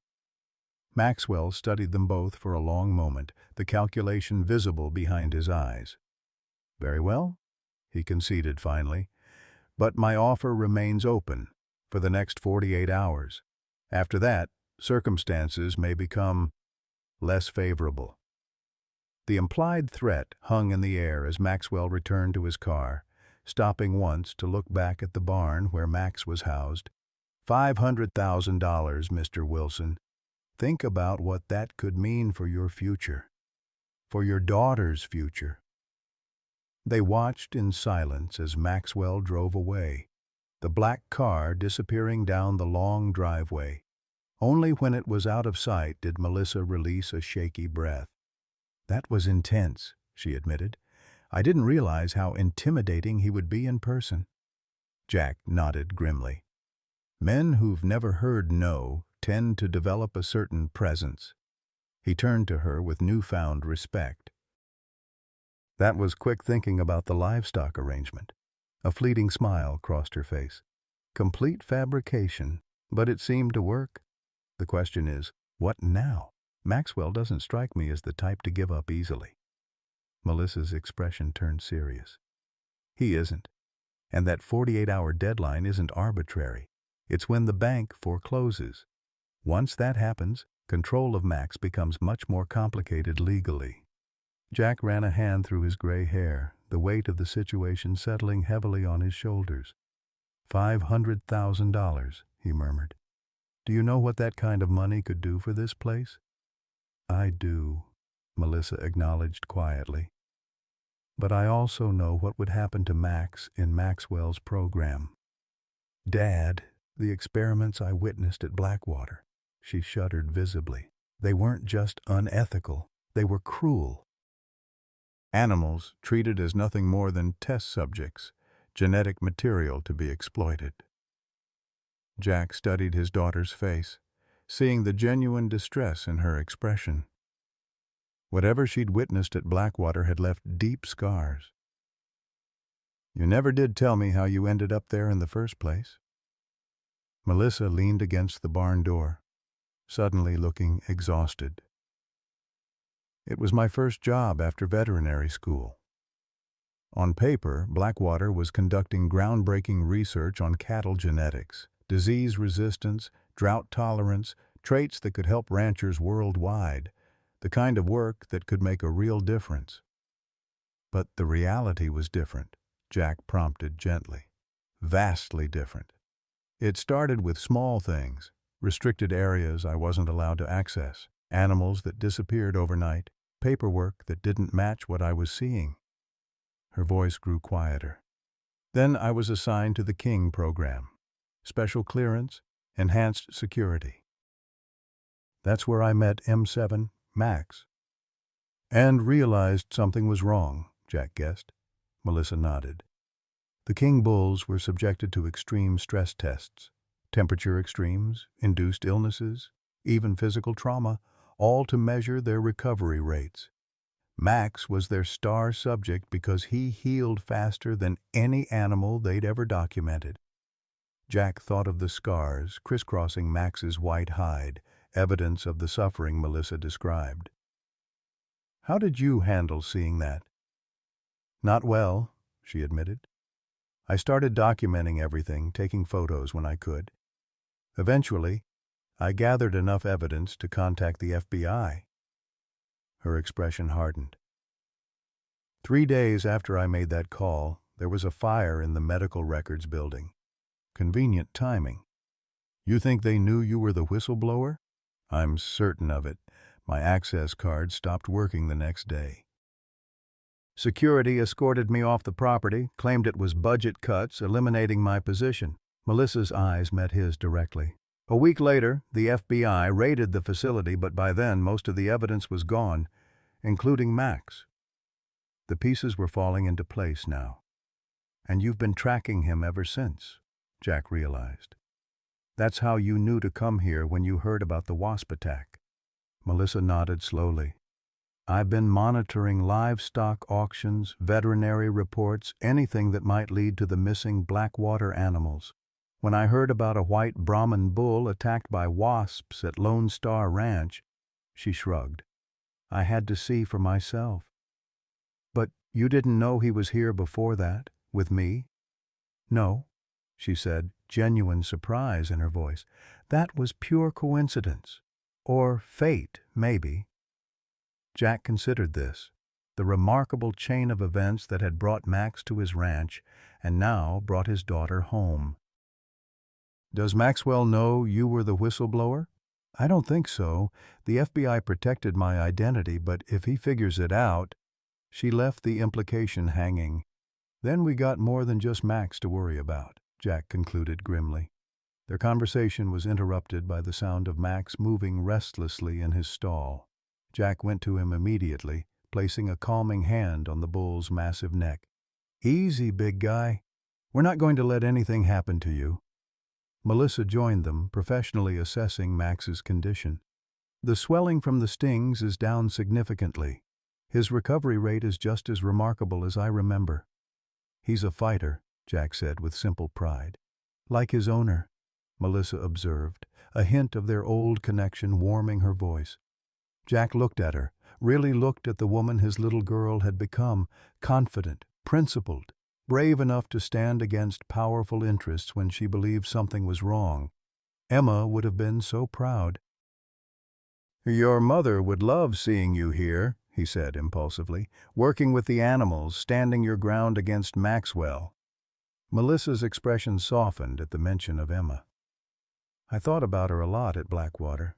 Kept asking myself what she would do when I discovered what was happening there. And what answer did you get? That she'd fight for what was right, no matter the cost. Melissa smiled sadly.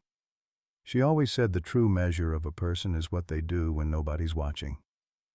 She did say that, Jack agreed, the memory bittersweet. Lived by it, too. A comfortable silence fell between them as they tended to Max, the simple routine of checking vitals and changing bandages creating a temporary bubble of normalcy in their increasingly complicated situation. Dad? Melissa said eventually, her tone cautious. Have you considered what happens if we can't stop the foreclosure? $50,000 isn't going to materialize out of thin air in the next 2 days.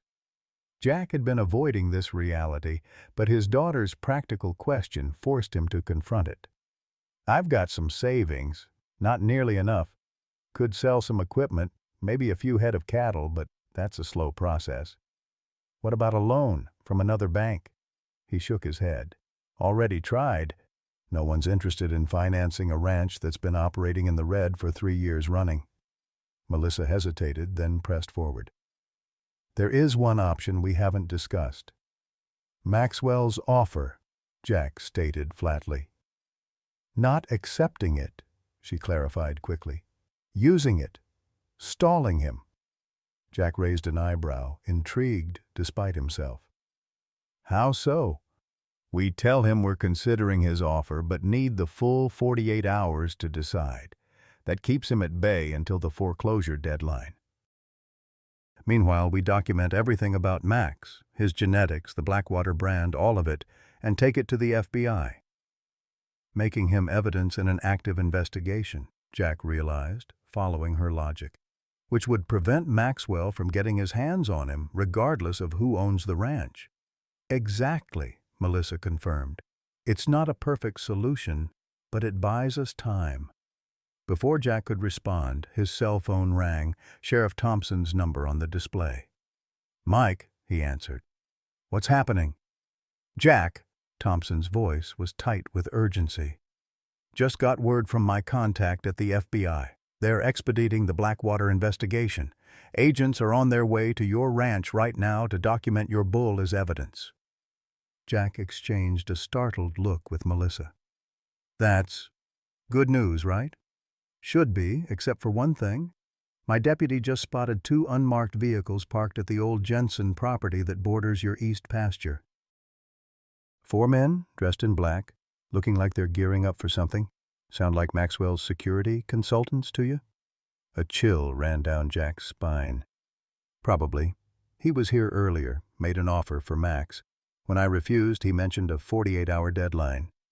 "Well, I think he's operating on a shorter timeline now," Thompson said grimly. "If his people have eyes on your place, they likely know about the FBI agents en route, my guess. They're planning to take the bull tonight, before the feds can document him." "Damn it," Jack muttered. "How long until the FBI gets here?" 3 hours, minimum. They're coming from the field office in San Antonio. "And your deputies?" "I've got 2 cars heading your way now, but we're stretched thin with storm damage across the county." 20 minutes at least. Jack made a quick decision. "We'll move Max to the interior stall. More secure there." "Good thinking. Stay inside. Keep your doors locked." "My deputies will call when they arrive." After hanging up, Jack relayed the conversation to Melissa, watching her face pale as she grasped the implications. "They're coming for him tonight," she said, instinctively moving closer to Max. "We need to call for more help." "Already on the way," Jack assured her. "But we need to secure Max now. Help me move him to the center stall. It's the most defensible position in the barn." Together, they guided Max through the barn to a solid oak-doored stall originally built for foaling mares. The bull followed Jack's lead without resistance, seeming to sense the urgency of the situation. "Good boy," Jack murmured, securing the door behind them. Just a bit more trouble, then this will all be over. As darkness fell over Lone Star Ranch, father and daughter prepared for a long night, neither speaking the fear that hung between them. Maxwell's men might not wait for the deputies to arrive, and Jack Wilson's shotgun might be all that stood between Max and a return to the nightmare of Blackwater Ranch. Darkness settled over Lone Star Ranch, bringing with it the chorus of night insects and the distant howl of coyotes. Inside the barn, Jack had transformed the central area into an impromptu fortress. Hay bales stacked strategically, tools positioned for quick access, and his shotgun loaded and within reach. Melissa had helped without question, her city-honed hands remembering the calluses of ranch work as they moved heavy feed bags to block the side entrance. "Just like building forts when you were little," Jack observed with strained humor as they positioned the last bale. "Remember that summer you decided the living room was a castle?" Melissa's smile was fleeting but genuine. "Mom was so mad about the sheet walls I thumbtacked to her curtains." "She got over it quick enough when you made her the queen," Jack recalled, the memory bittersweet in the lantern light. He checked his watch, 10:42 p.m. Sheriff Thompson's deputies had arrived an hour ago, positioning their cruisers at the main entrance and back road. But with the sprawling property, Jack knew 2 officers couldn't cover every approach. In the reinforced stall, Max remained remarkably calm, his massive white form visible in the low light as he methodically chewed hay. The bull's awareness of danger was evident only in the occasional lifting of his head, ears pivoting toward the faintest sounds from outside. "He knows something's wrong," Melissa observed, checking Max's water bucket. "But he trusts you to handle it." Jack nodded, touched by the simple faith. "Wish I had his confidence."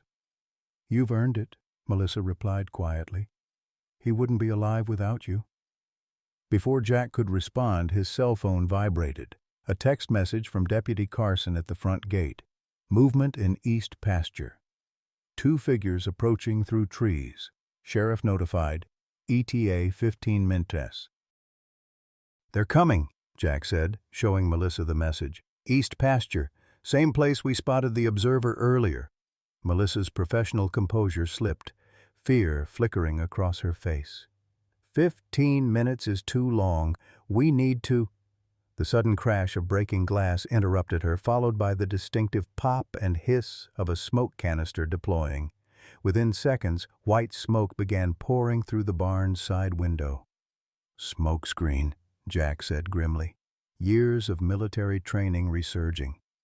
"They're creating cover for entry. Stay low. The air's clearer near the floor." Melissa nodded, dropping to a crouch as the smoke thickened. Jack moved to Max's stall, where the bull had risen to his feet, nostrils flaring at the unfamiliar scent. "Easy, friend," Jack murmured, placing a calming hand on Max's neck. "We've got this." The barn door splintered inward with a crash that echoed through the cavernous space. 2 figures in tactical gear entered, faces obscured by masks, moving with the coordinated precision of professionals. Jack crouched lower behind the hay bales, shotgun ready but held in check. Shooting would risk hitting Max in the confined space. "Tranquilizer darts ready," one intruder instructed the other, voice muffled by his mask. "Maxwell wants him unharmed." "Forget the old man and the woman if they interfere," the second replied coldly. "Asset retrieval is priority." Asset retrieval.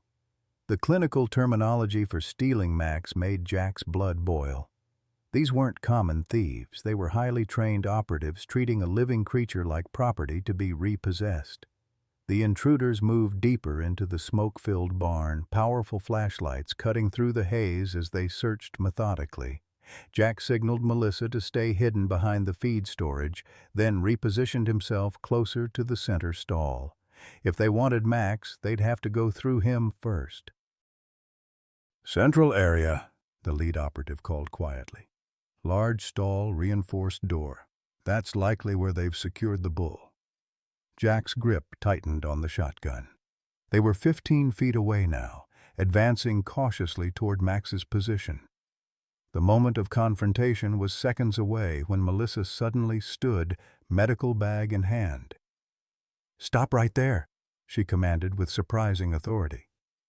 "This animal is under quarantine by order of the Texas Veterinary Medical Board." Her unexpected appearance momentarily froze the intruders. Jack seized the opportunity, rising from his position with the shotgun leveled at the lead operative.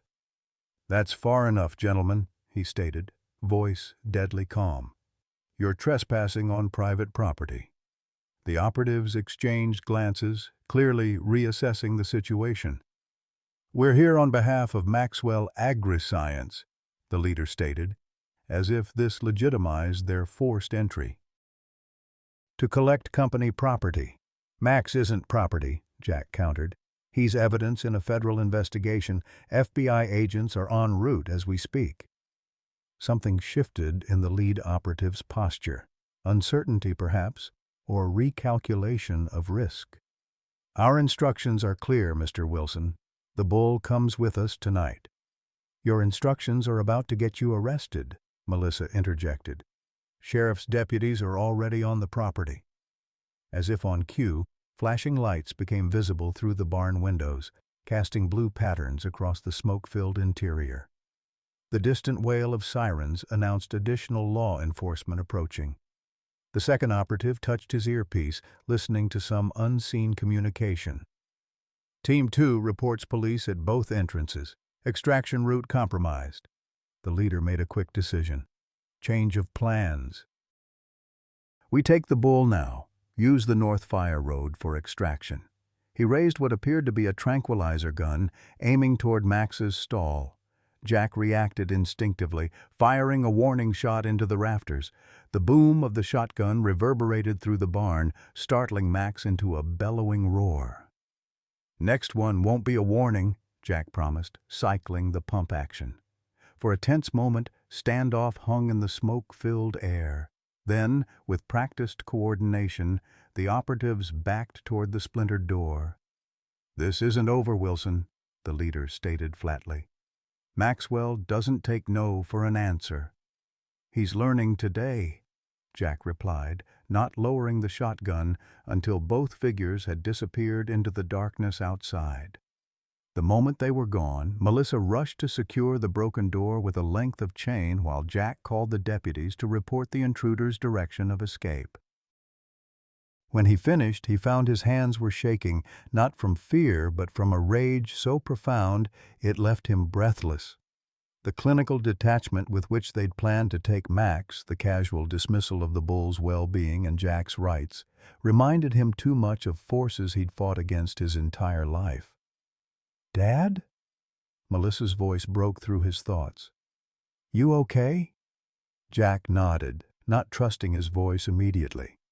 "Just thinking that some people need reminding that there are still things in this world money can't buy." Melissa's expression softened with understanding. "They'll be back. Or Maxwell will try another approach." "Let him try," Jack said grimly. "Max stays here until the FBI arrives." The next hour passed in tense vigilance. Sheriff Thompson arrived with additional deputies who secured the perimeter, while Jack and Melissa remained with Max, the bull now agitated by the commotion and smoke. "He's running a slight fever," Melissa noted, checking Max's vitals. "So the stress on top of his injuries isn't helping." Jack stroked the bull's broad forehead, feeling the unnatural warmth.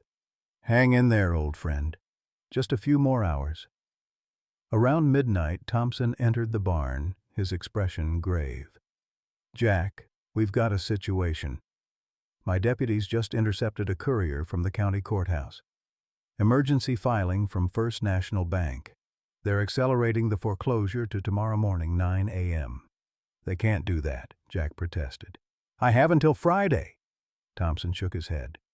"Apparently there's a clause in your mortgage about extraordinary circumstances allowing for expedited proceedings. The bank is citing the storm damage as devaluation of their collateral." "Maxwell," Melissa concluded bitterly. "He must have pressured the bank.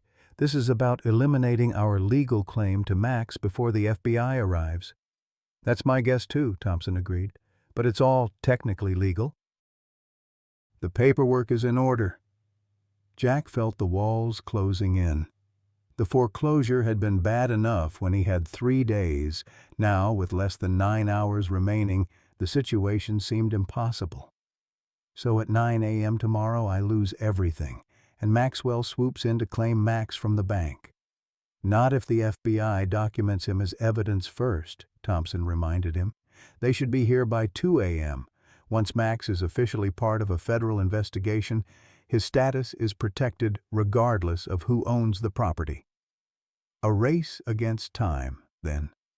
Jack exchanged glances with Melissa, seeing his own determination mirrored in her eyes. "We'll hold on until they get here." Thompson nodded, then hesitated. "There's something else, Jack. My deputy found a vehicle abandoned near the North Fire Road, registered to Maxwell Agri-Science. Inside was a detailed dossier on you. And on Melissa." Melissa tensed visibly. "What kind of dossier?" "Professional history, financial records, and, in your case, Dr.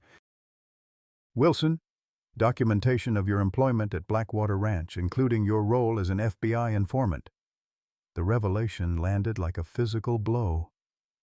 Melissa paled, steadying herself against Max's stall door. He knows. Maxwell knows I was the whistleblower. Appears that way, Thompson confirmed grimly, which makes this situation even more volatile. Maxwell isn't just after the bull anymore. He's containing a liability.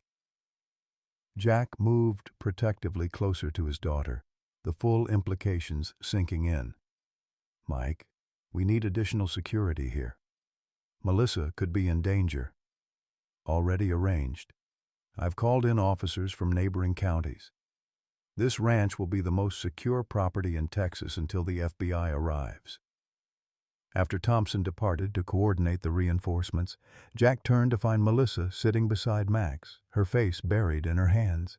He settled heavily beside her, knees protesting the hard floor. "I should have told you everything from the beginning," she said without looking up. "About Blackwater, about being the informant.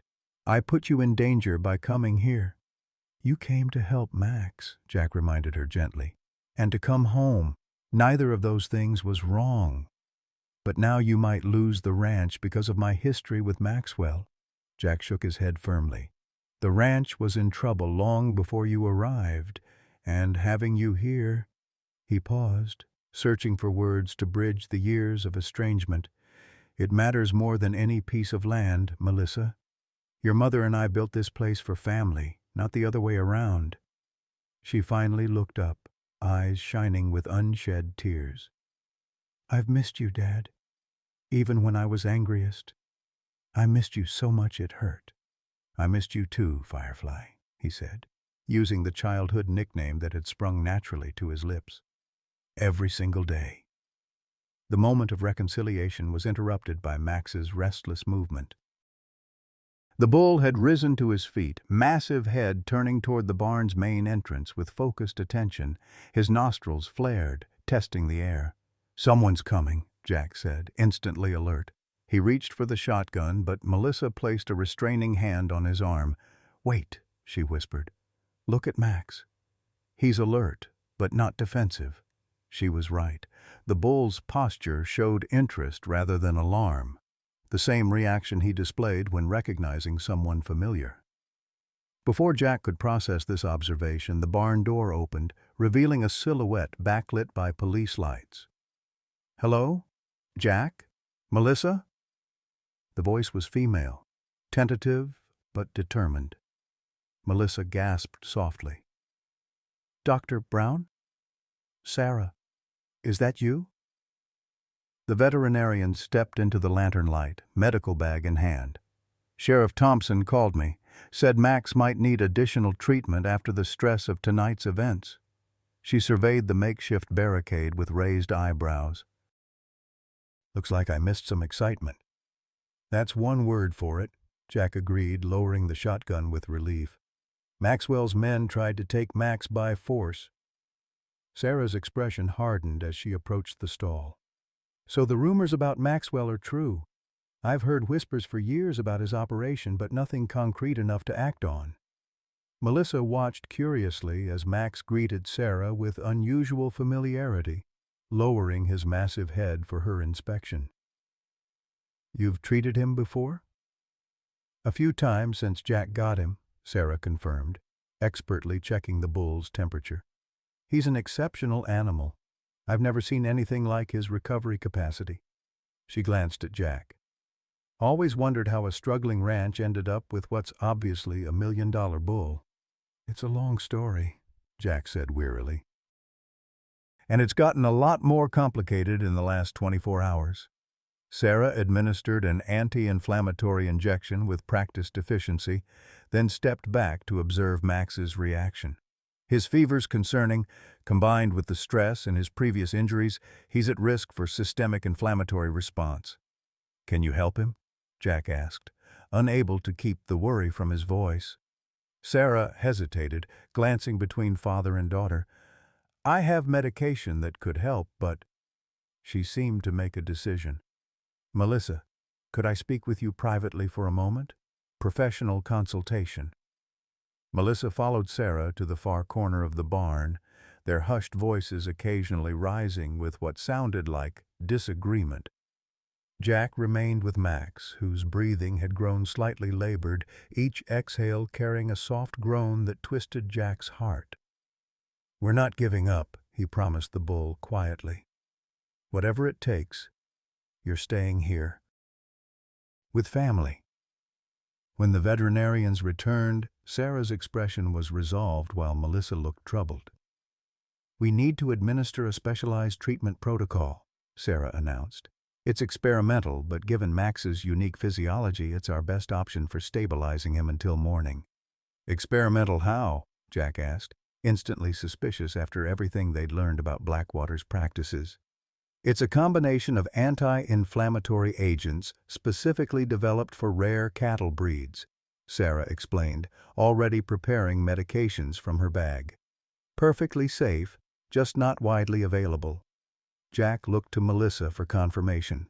After a moment's hesitation, she nodded. "It's our best option, Dad. Max's condition is deteriorating faster than standard treatments can address." The unspoken question hung between them. Could they trust Sarah completely? Jack studied the veterinarian who had treated his livestock for years without incident. Her hands moved with confident precision, her focus entirely on Max's well-being. "Do it," he finally agreed. For the next hour, the two veterinarians worked in seamless coordination, administering injections, monitoring vital signs, and adjusting treatment as Max's condition gradually stabilized. Jack watched with growing respect as his daughter demonstrated her professional expertise, her earlier hesitation replaced by confident authority. "He's responding well," Sarah announced finally, checking Max's temperature again. "Fever's down, respiration normalizing. I think we've turned the corner." Relief washed over Jack. "Thank you, both of you." Melissa smiled tiredly. "Don't thank us yet. We still have to get through the night and keep Maxwell at bay until the FBI arrives." As if summoned by her words, Jack's phone vibrated with a text from Thompson. "FBI delayed by road closure. New ETA 6 a.m. "Damn it," Jack muttered, showing them the message. 4 more hours of vulnerability. Sarah packed her medical supplies with brisk efficiency. "I'll stay until they arrive. 2 veterinarians are better than 1, especially with a patient as valuable as Max." Valuable. The word echoed in Jack's mind, carrying new weight after everything they'd learned about Max's genetic uniqueness. $500,000 had seemed an astronomical sum, but if Maxwell was willing to offer that much up front, the bull's true worth must be exponentially higher. "What would you estimate Max is actually worth?" Jack asked Sarah directly. "In terms of breeding value alone." Sarah considered the question carefully.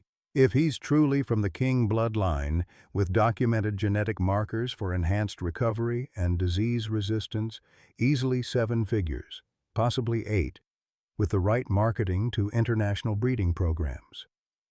8 figures, Jack repeated, the scale almost incomprehensible. $10 million or more, standing right here in my barn. "It's not about the money, Dad," Melissa said softly. "It's about what's right for Max. What's right for all the animals that could be exploited if Maxwell gets his way." Jack nodded, his resolve strengthening. "I know that, Firefly. Just trying to understand the stakes we're playing for." As the night deepened toward the darkest hours before dawn, Jack found himself reflecting on the strange journey that had brought them to this moment. 3 years ago, he'd been a broken man, contemplating ending his life after losing Emma. Then Max had arrived, giving him purpose again. Now Melissa was home, their estrangement healing even as new dangers threatened everything they cared about.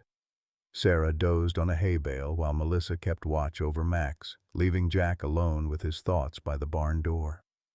Outside, deputies patrolled the perimeter, their flashlights occasionally sweeping across the darkened pastures.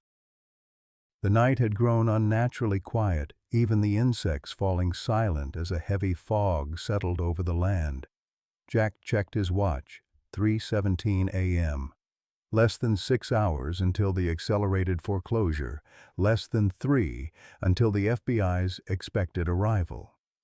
The margins were too thin for comfort, especially with Maxwell's demonstrated determination to acquire Max by any means necessary.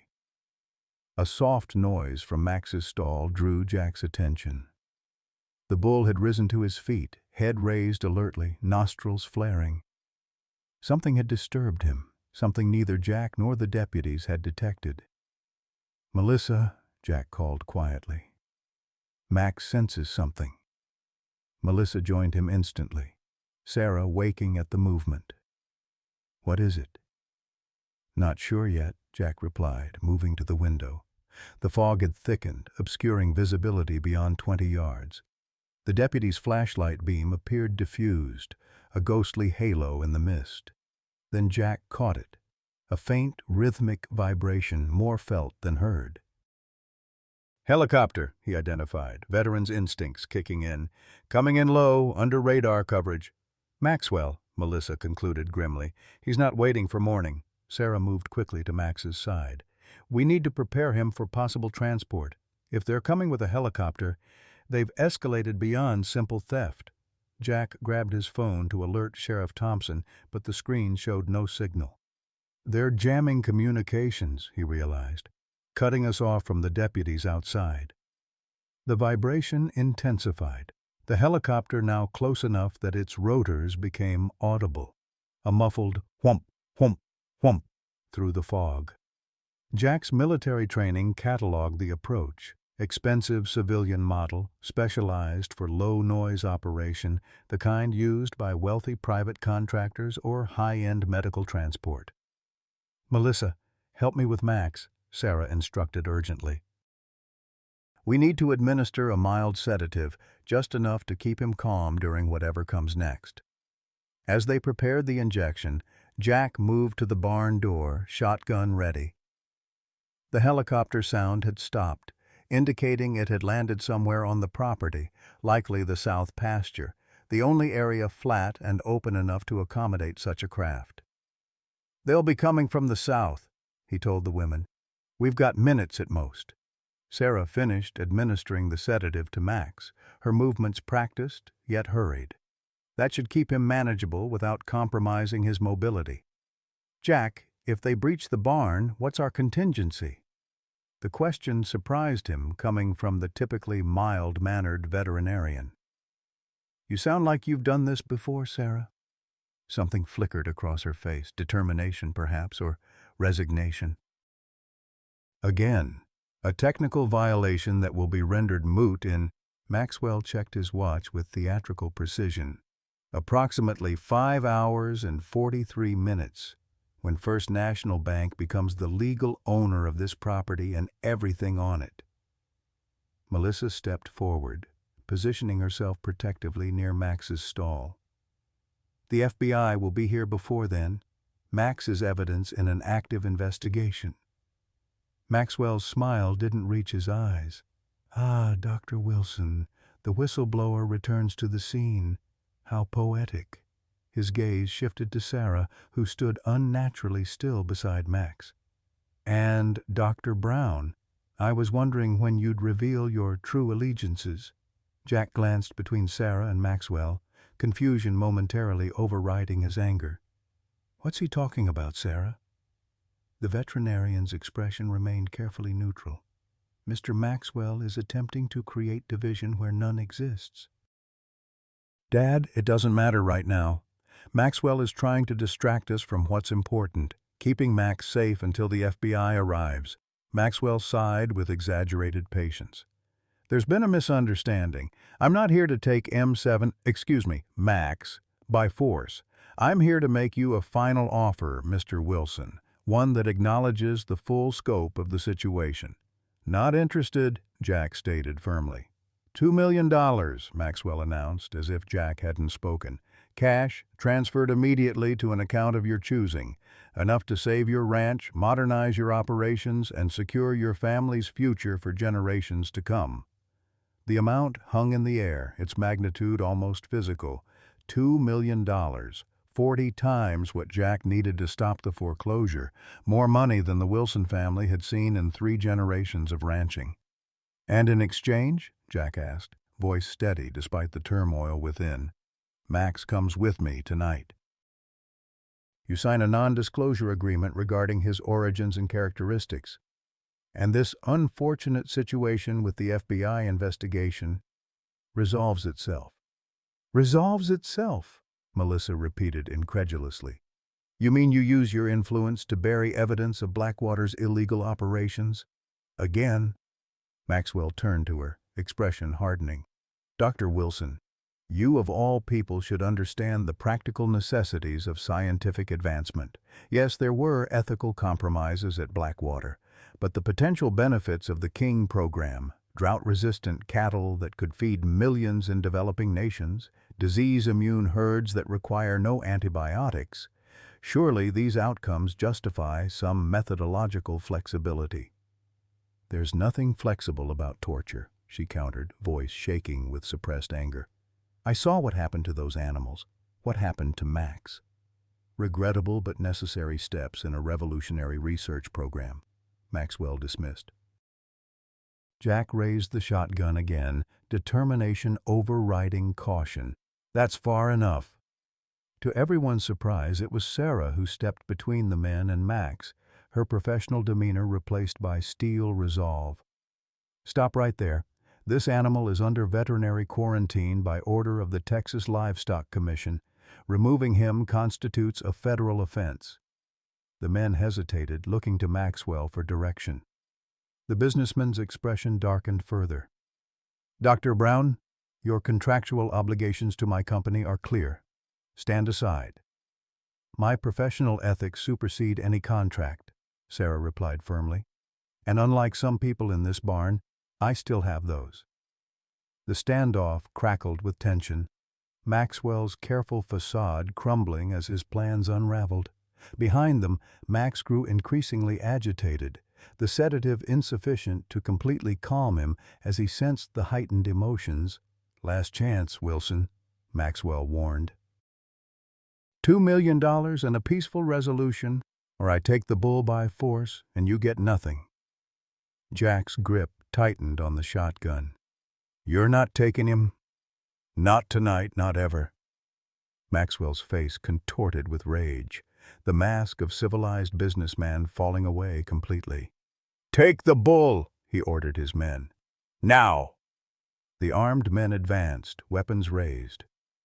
Jack prepared to fire, knowing he might not survive the next few minutes, but determined to protect Max until the end. Beside him, Melissa and Sarah stood their ground, 3 unlikely defenders against Maxwell's power and resources. Then, without warning, the barn was flooded with light from outside, powerful beams cutting through windows and gaps in the walls. A voice boomed through a megaphone. "This is the FBI. The building is surrounded. Lower your weapons and exit with your hands visible." For one frozen moment, no one moved. The FBI announcement echoed in the barn's rafters, competing with Max's nervous huffing and the still audible helicopter rotors in the distance.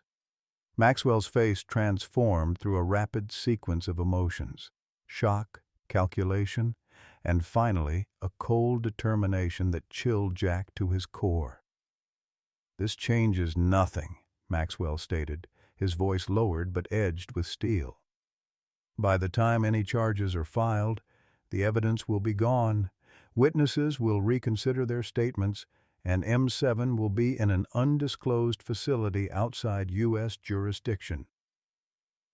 Jack kept the shotgun leveled, watching Maxwell's men who hadn't lowered their weapons despite the FBI's command. "Sounds like you've been down this road before." "More times than you can imagine," Maxwell confirmed with disturbing casualness. "The system works differently for people with resources, Mr. Wilson." "Always has." Outside, the FBI megaphone crackled again. "You have 30 seconds to comply before we enter the building."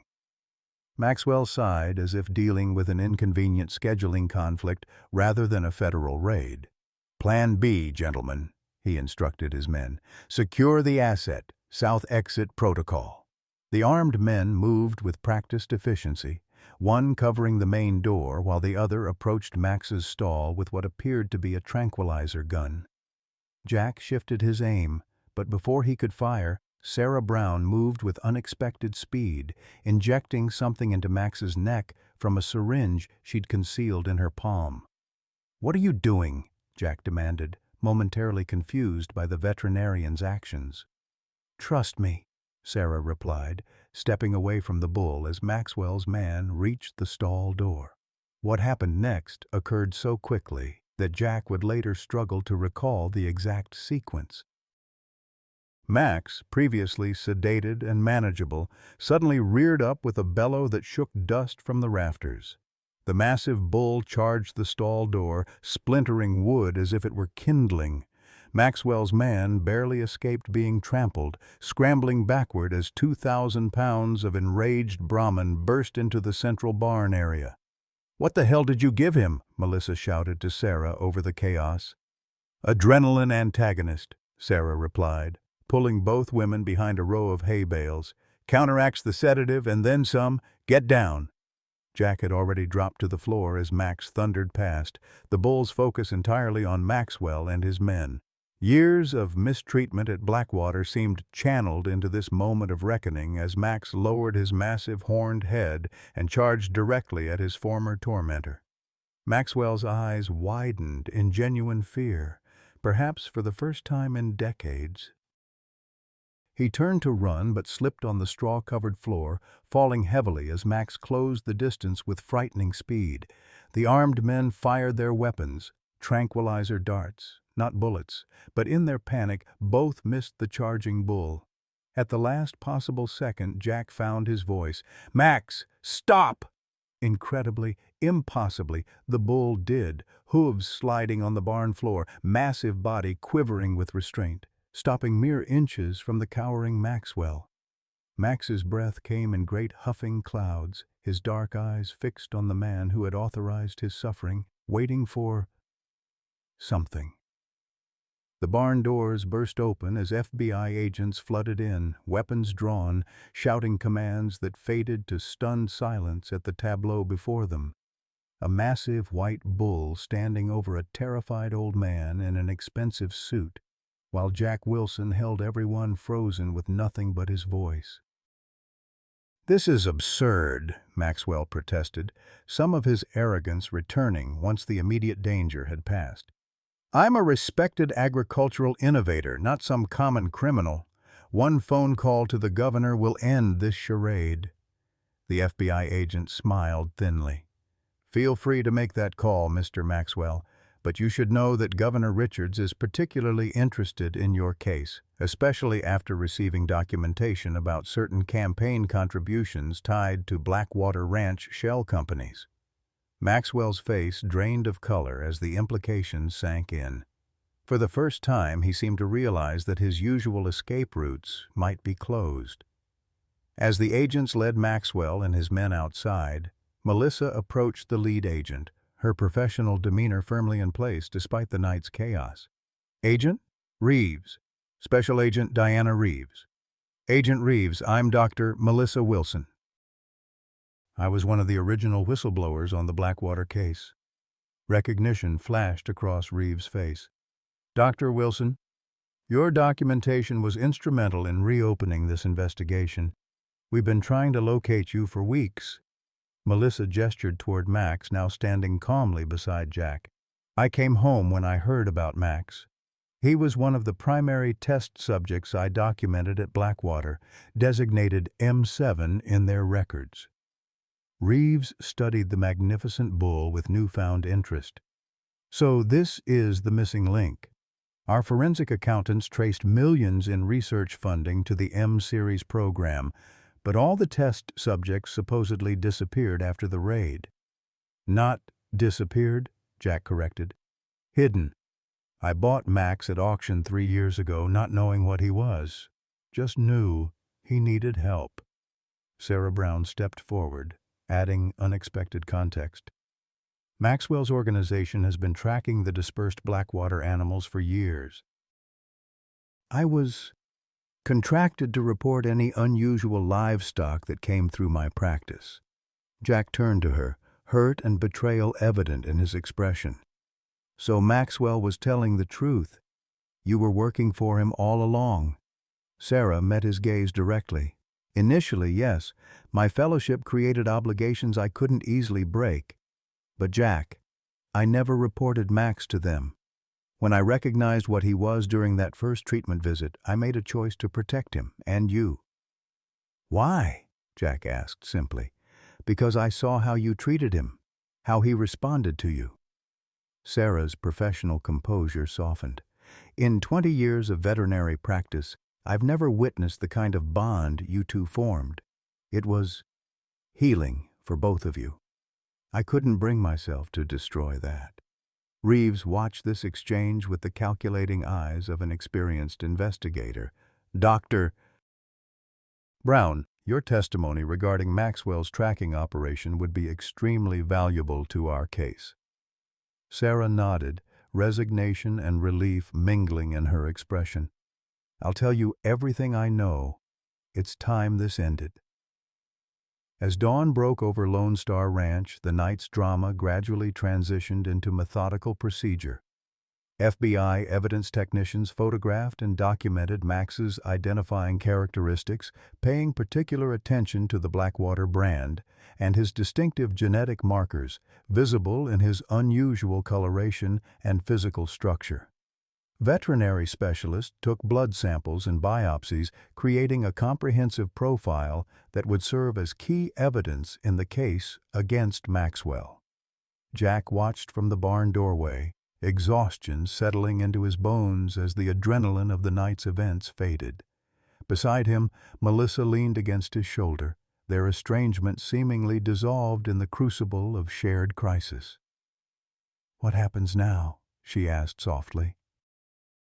To Maxwell, sounds like he's facing serious federal charges this time.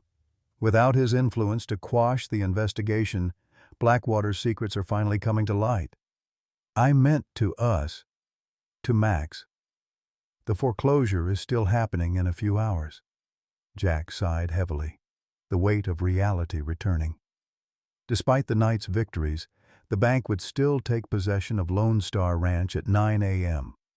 All they had accomplished was ensuring Max wouldn't fall into Maxwell's hands, small comfort when Jack faced losing his home and livelihood. "One problem at a time, Firefly," he said, using the childhood nickname that now felt natural again. "At least Max is safe. The FBI won't let him be sold or moved while he's evidence in an active investigation." Agent Reeves approached them, her professional demeanor softened slightly by the events she'd witnessed. "Mr. Wilson, we've completed our preliminary documentation. Your bull is now officially designated as protected evidence in a federal case." "What does that mean exactly?" Jack asked. "It means, regardless of who owns this property, Max remains under federal protection. He can't be sold, transported, or used for breeding without court approval until our case concludes." Jack nodded, grateful for at least this small victory. "And how long might that be?" "Cases like this, 12 to 18 months, minimum." Reeves hesitated, then added, "I understand you're facing foreclosure this morning. For what it's worth, I'm sorry. What you did here, protecting this animal despite personal cost, it's commendable." Before Jack could respond, a new vehicle pulled into the ranch yard, a black SUV with government plates, different from the FBI vehicles. A distinguished older man in a suit emerged, accompanied by what appeared to be aides carrying document cases. "Who's that?" Jack asked Reeves, tension returning to his tired frame. "Harold Sinclair, Deputy Director of the USDA's Agricultural Research Service," Reeves identified, surprise evident in her tone. "Wasn't expecting him until later today." Sinclair approached with the confident stride of someone accustomed to authority, offering his hand to Jack.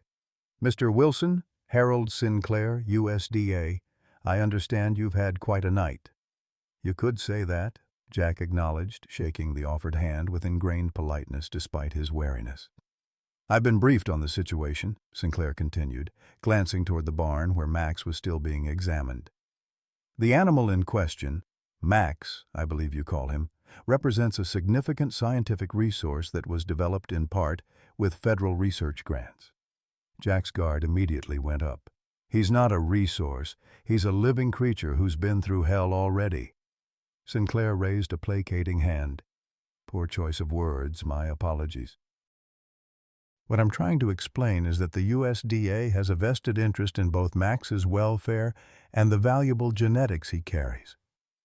If you're here to claim him for some government program, Jack began, tension evident in his voice. Actually, I'm here to offer a solution to your foreclosure situation, Sinclair interrupted. The USDA is prepared to establish a conservation breeding program for the King Brahman line, with Max as the cornerstone. We'd provide full funding for specialized facilities, veterinary care, and research staff, all here on Lone Star Ranch. Jack stared at the man, certain he'd misheard. Here? On my ranch? With you as the program manager, Sinclair confirmed. Your bond with the animal is clearly extraordinary, and our behavioral scientists are particularly interested in studying that relationship. The grant would include funds to satisfy your current mortgage and upgrade your facilities to our specifications. Melissa stepped forward, professional skepticism evident. What's the catch, Mr. Sinclair? The government doesn't just hand out million-dollar grants without strings attached. 2 million, actually, Sinclair corrected mildly. And the strings, as you put it, are straightforward. The ranch becomes a federal research partner. Max and his future offspring are co-owned by the USDA for research purposes. Humane research, he emphasized, noting Jack's expression. No invasive procedures, no suffering, simply monitoring, genetic sampling, and controlled breeding to preserve and study this remarkable bloodline. Jack exchanged glances with Melissa, both searching for the trap in what sounded too good to be true. I'd still live here, run the ranch? That's essential to the program, Sinclair confirmed. Max's unique bond with you is part of what we want to study. Now, a path forward had appeared, one that would keep his family together and Max safe. I need to think about this, he said finally. Talk it over with my daughter. Sinclair nodded, unsurprised. Of course, unfortunately with the foreclosure proceeding in, he checked his watch. Less than 2 hours. We do need a preliminary decision soon. The paperwork has been prepared, but we need your signature to stop the bank's action. Dad, Melissa said quietly, we should discuss this privately. Jack nodded, and they stepped away from the officials, moving toward the old oak where they'd had so many family discussions in better days. The morning sun now illuminated the storm damage across the property, a visual reminder of how precarious their situation remained. What do you think? Jack asked once they were alone. You've got more experience with research programs than I do. Melissa considered carefully before answering. It's legitimate. The USDA does fund conservation breeding programs, especially for genetically significant livestock, and the oversight mechanism Sinclair described would prevent the kind of abuses that happened at Blackwater. But, Jack prompted, hearing the reservation in her voice, but it would change everything about this place. The ranch wouldn't just be ours anymore, it would be a government research facility. There would be staff, protocols, paperwork. Your life would be very different. Jack gazed across the pastures where generations of Wilsons had raised cattle, where he and Emma had built their dreams, where he had found purpose again after nearly losing himself to grief. Different isn't always bad, he said finally. Emma always wanted this place to mean something beyond just us, to contribute something important. She would have loved the idea of protecting a rare bloodline, Melissa agreed, her voice softening at her mother's memory. Especially with how much you care about Max.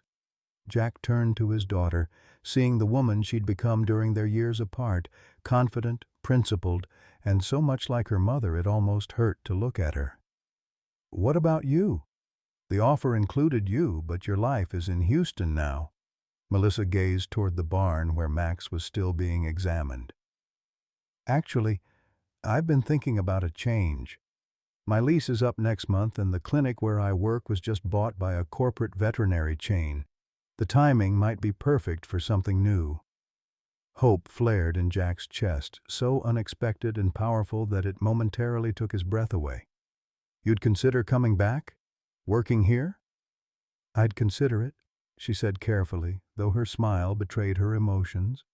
"If my stubborn old dad could handle having me around full-time again." "I think I could manage," Jack replied, his voice rough with feeling. Their moment was interrupted by a commotion from the barn. "I believe we have a foreclosure to stop." The next few hours passed in a blur of signatures, legalities, and arrangements. The bank representative arrived precisely at 9 a.m., foreclosure documents in hand, only to be met by a USDA grant contract that included immediate mortgage satisfaction. The banker's disappointment was poorly concealed. Jack later learned that First National had already arranged to sell Lone Star Ranch to a Maxwell Agri-Science subsidiary once foreclosure was complete. By noon, the official vehicles had departed, leaving the ranch strangely quiet after the night's drama. Jack, Melissa, and Sarah sat on the porch, coffee mugs in hand, watching Max graze peacefully in the nearest pasture, seemingly untroubled by his new status as the cornerstone of a federal breeding program. "I still can't believe how this all turned out," Melissa said, breaking the comfortable silence. 24 hours ago, I was just coming to check on a bull I once knew. Now I'm apparently the veterinary director of a USDA research outpost." "Life takes some strange turns," Jack agreed. "Speaking of which," he turned to Sarah, the question that had been nagging at him finally surfacing. "What you did last night, with Max, the injection that countered the sedative right when we needed it most, that wasn't just lucky timing, was it?" Sarah met his gaze steadily. "No, it wasn't. I've been preparing for something like this since I first recognized Max 3 years ago. Maxwell's organization has been systematically reclaiming all the Blackwater animals. It was only a matter of time before they traced Max here.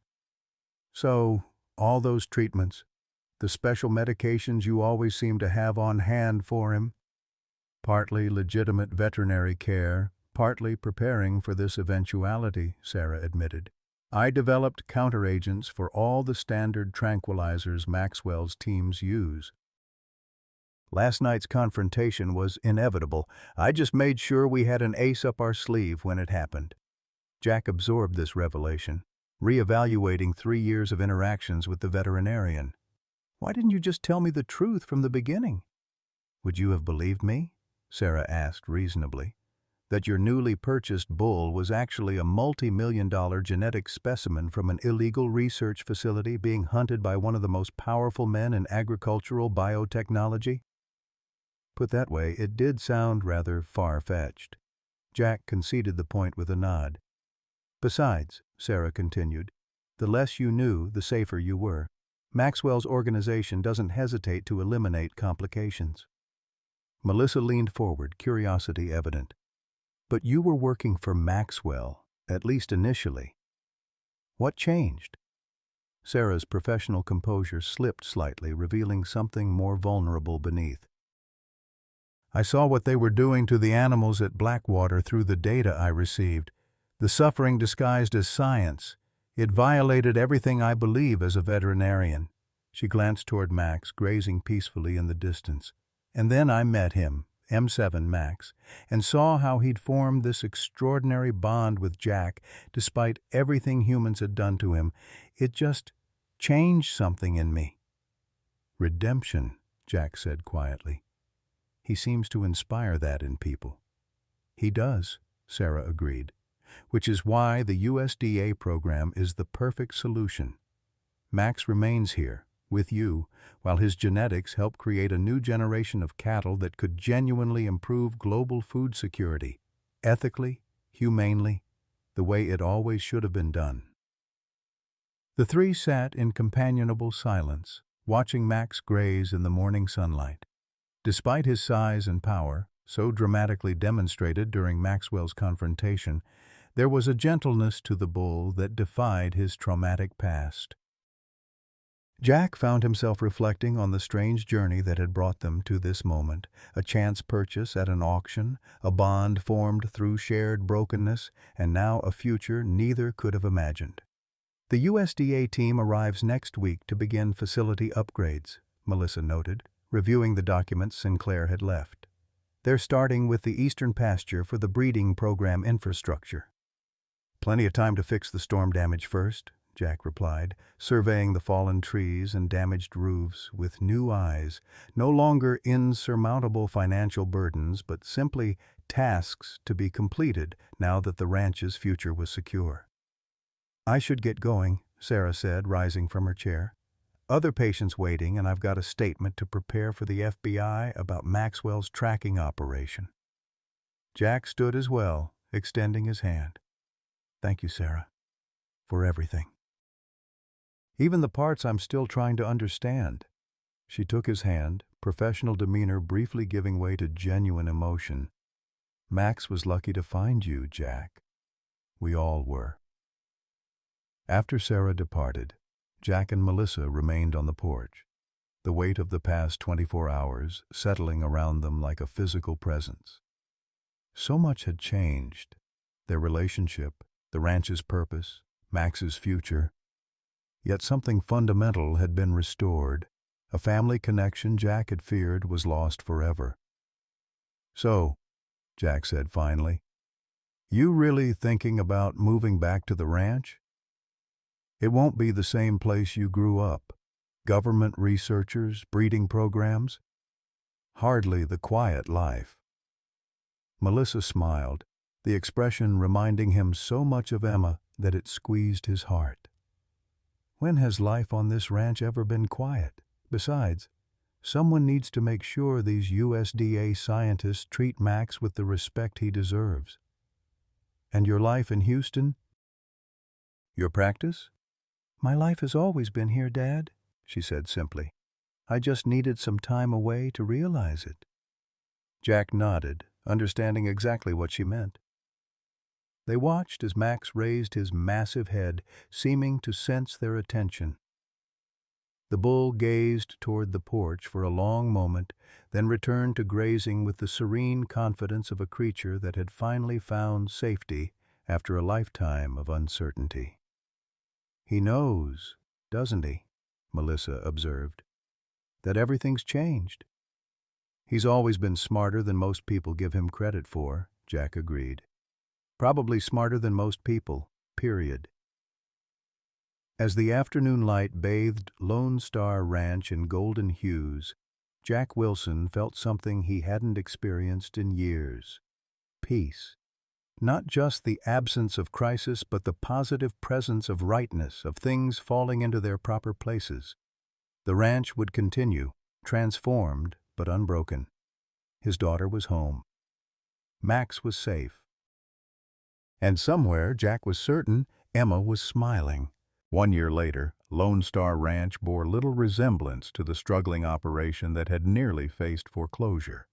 The main barn had been rebuilt and expanded, its weathered wood replaced with a modern structure that harmoniously blended traditional ranch architecture with state-of-the-art research facilities. Solar panels gleamed on the southern-facing roofs, powering the climate-controlled breeding areas and laboratories where Melissa Wilson now spent much of her time. Jack sat on the newly rebuilt porch, rocking gently in Emma's favorite chair as he watched the sunrise paint the eastern pastures gold. At 74, his body felt every one of those years in the morning chill, but the burden that had weighed on his spirit for so long had lifted. Beside him, a steaming mug of coffee rested on the small table Melissa had salvaged from the old workshop, the only piece of furniture that had survived both the storm and the extensive renovations. "Morning, Dad," Melissa called, emerging from the house with her own coffee. At 43, his daughter had settled into her role as the ranch's chief veterinary officer with a confidence that made Jack's heart swell with pride. Her hair was pulled back in a practical ponytail, her USDA badge clipped to a belt that also held various tools of her trade. "Morning, Firefly," he replied, using the childhood nickname that had fully returned to their daily vocabulary. "You're up early? Special plans for today?" Melissa smiled, settling into the chair beside him. "The documentary crew is arriving at 9. They want to film Max during his morning routine for the Remarkable Animals series." She shook her head with amused disbelief. "Never thought I'd see our bull become a television star," Jack chuckled. "Fame hasn't gone to his head yet. Still expects his apples at the same time every day." They sipped their coffee in companionable silence, watching as the ranch gradually came to life. In the distance, USDA researchers emerged from the guest quarters that had been built to house the rotating scientific teams. The breeding program was now in full swing, with 7 carefully selected Brahman cows housed in the specialized facility. Max's first offspring, 4 calves with his distinctive white coat and remarkable resilience, grazed in a separate pasture, already showing signs of the intelligence that made their sire so special. "Raymond Maxwell's sentencing is today," Melissa noted, her tone carefully neutral. "Federal prosecutors are asking for 15 years. Jack nodded, the businessman's name no longer carrying the weight of threat it once had. "Seems fitting. Though no amount of time really makes up for what happened at Blackwater. The important thing is that it's over," Melissa replied. "The breeding program is doing things the right way now, and the genetic advancements will help ranchers worldwide." She glanced at her father. "Are you still okay with all this? The changes to the ranch, the government involvement? It's a far cry from what you and Mom planned." Jack considered the question, gazing out over the transformed property. Where once he'd struggled alone to maintain a failing cattle operation, now 24 people worked in various capacities: researchers, veterinary specialists, ranch hands, and administrative staff. Lone Star Ranch had become Lone Star Research Station, though Jack had insisted on keeping the original name alongside the official designation. "Your mother was always the visionary between us," he said finally. "She saw possibilities where I just saw problems. This place becoming something that might help feed people around the world. That would have made her prouder than anything." Melissa reached over, squeezing his weathered hand. She would have loved seeing Max with his calves. They inherited his gentle eyes. "And his stubbornness," Jack added with a smile. "Dr. Henriksen was complaining yesterday about little M12 figuring out the gate latch again." Their conversation paused as a familiar figure appeared on the path from the main barn, Sarah Brown, carrying her medical bag and looking remarkably unchanged from a year ago, despite the dramatic shifts in her professional life. After her testimony had helped secure Maxwell's conviction, she had been offered a position as the USDA's Regional Veterinary Liaison, splitting her time between Lone Star and other research facilities across Texas. "Morning, Wilsons," she greeted, climbing the porch steps. "Ready for your close-up with the documentary people?" Jack groaned theatrically. "I'm still not convinced anyone wants to watch an old rancher talk about his bull on national television." "Are you kidding?" Sarah replied. "The Max story has everything. Government conspiracy, corporate corruption, miraculous survival, and a bull who saved a man's life. They could make a movie out of it." "God forbid," Jack muttered, though his eyes crinkled with amusement. "How's our star patient this morning?" "Perfect health, as usual," Sarah reported. "I sometimes think his medical checkups are more for my peace of mind than his benefit. That bull is healthier at 8 years old than most are at 3. The sound of tires on gravel announced a new arrival, a sleek black SUV with government plates that Jack immediately recognized as Harold Sinclair's vehicle.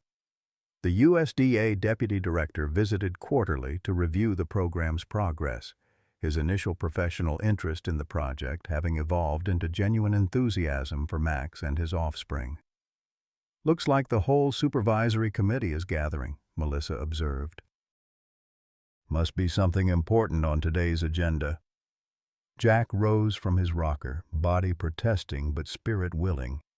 "Better get Max ready for his admirers. He gets grumpy if he doesn't have time to prepare for visitors." The three walked together toward the main pasture where Max had his private enclosure, a luxury the bull had earned through his status as the program's cornerstone.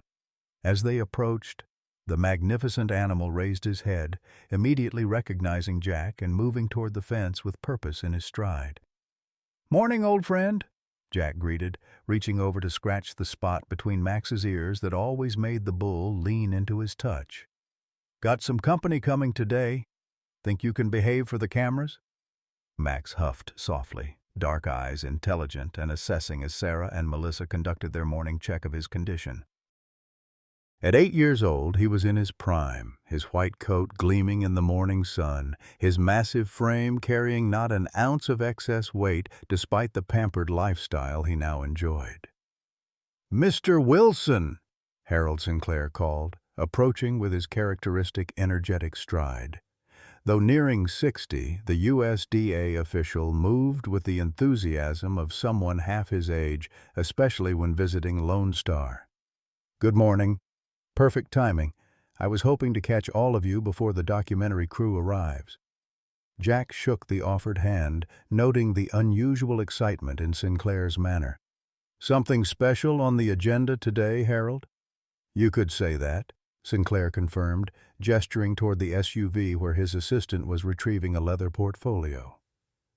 "The genetic analysis from Max's latest calves just came back from our main lab. The results are, well, extraordinary isn't too strong a word." Melissa's professional interest was immediately piqued. "The resilience markers, present in all 4 calves, even stronger than we anticipated," Sinclair confirmed. "But there's more. The cellular regeneration capabilities that make Max so unique. They've been passed on intact. These calves have the potential to revolutionize cattle breeding worldwide." Sarah whistled softly. "That's remarkable. Genetic traits that specialized are usually diluted in first-generation offspring." "Not with Max," Sinclair said, a hint of wonder in his scientific voice. "Whatever Blackwater was attempting to accomplish with their unethical methods, they created something genuinely unique. And now, thanks to this program, those benefits can be shared ethically, humanely." Jack listened to the scientific discussion with quiet pride, watching as Max observed the humans with his characteristic alert intelligence. Over the past year, the bull had adapted to his new role with the same resilience he showed in everything, tolerating the regular examinations, the careful collection of genetic material, even the rotating cast of researchers who studied his behavior and capabilities. "There's something else," Sinclair continued, accepting the portfolio from his assistant. "Something I wanted to share with all of you before making it official." He opened the leather folder, revealing an embossed certificate with the USDA seal. "The department has decided to formally recognize the genetic line established by Max. From now on, all his descendants will be registered as the Wilson Brahman breed, acknowledging both the location of the breeding program and the family whose commitment made it possible." Jack stared at the certificate, momentarily speechless. In ranching circles, having a breed named after your family was an honor beyond measure, a legacy that would outlast any individual life. "The Wilson Brahman," Melissa repeated, her voice thick with emotion. "Mom would have—" She trailed off, unable to complete the thought. "She would have loved it," Jack finished for her, clearing the sudden roughness from his throat. "Thank you, Harold. This means more than you know." Sinclair smiled, understanding the weight of the moment. "It's the least we could do. This program has already exceeded our most optimistic projections, largely because of the foundation you established here." He handed the certificate to Jack. The official announcement will be made at next month's agricultural conference in Dallas, but I wanted you to be the first to know. As the morning progressed, the documentary crew arrived, setting up equipment around Max's enclosure while Jack and Melissa prepared for their interviews. The cameraman wanted to capture Max's interaction with Jack, the bond that had started this entire journey, as the centerpiece of their segment. "Just act natural," the director instructed as Jack entered Max's enclosure. "Pretend we're not even here." Jack nearly laughed at the impossibility of ignoring the boom microphones, cameras, and crew members surrounding them, but as soon as he approached Max, the rest of the world faded away as it always did. The bull greeted him with a gentle nudge, massive head lowering to allow Jack to stroke the broad space between his horns. "That's it," the director whispered excitedly. "This is amazing footage. The size difference between them, yet the complete trust. It's perfect." Jack ignored the commentary, focusing entirely on Max. "Quite a morning, old friend," he murmured. "They're naming a whole breed of cattle after us. Not bad for a broken-down old rancher and a rescue bull, huh?" Max huffed softly, dark eyes fixed on Jack with what anyone else might dismiss as coincidental focus, but which Jack knew was genuine comprehension. In 3 years together before the USDA program, and 1 year since, they had developed a communication that transcended conventional understanding of human-animal relationships. "Mr. Wilson?" the interviewer called softly, not wanting to disrupt the moment but conscious of her schedule. "Could you tell us how this all began? How you first met Max?" Jack settled on the wooden bench inside the enclosure, Max positioning himself nearby as if preparing to listen to a familiar story. The cameras rolled as Jack described the Amarillo auction, the half-starved bull with terror in his eyes, the slow process of building trust between two wounded souls. "I was in a dark place after losing my wife," Jack explained, the words coming easier now than they once had. "Didn't much see the point in going on. Max changed that. Sounds strange, maybe, finding purpose through an animal, but that's what happened." "And you had no idea of his special genetics at the time?" the interviewer prompted. "Not a clue," Jack confirmed with a smile. "Just knew he needed help, and truth be told, so did I.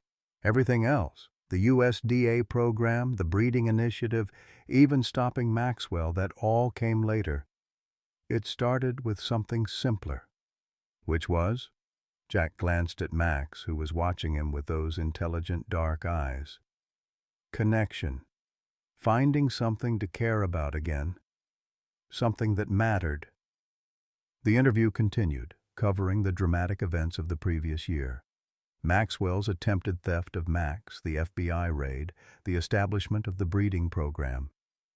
Jack answered each question honestly but simply, his natural dignity and straightforward manner providing the authenticity the documentary team clearly craved. When the cameras finally stopped rolling, the director approached with undisguised admiration.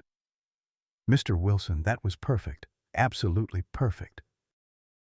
Your story with Max is going to touch millions of viewers." Jack accepted the praise with modest grace, though the idea of his private life being broadcast nationally still struck him as somewhat absurd.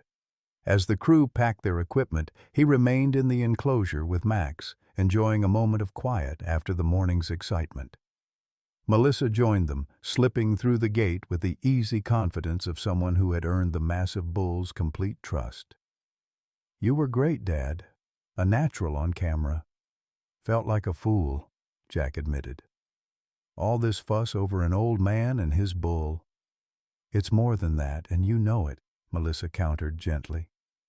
"What you and Max represent, second chances, healing, doing the right thing even when it's hard, that's something people need to hear about."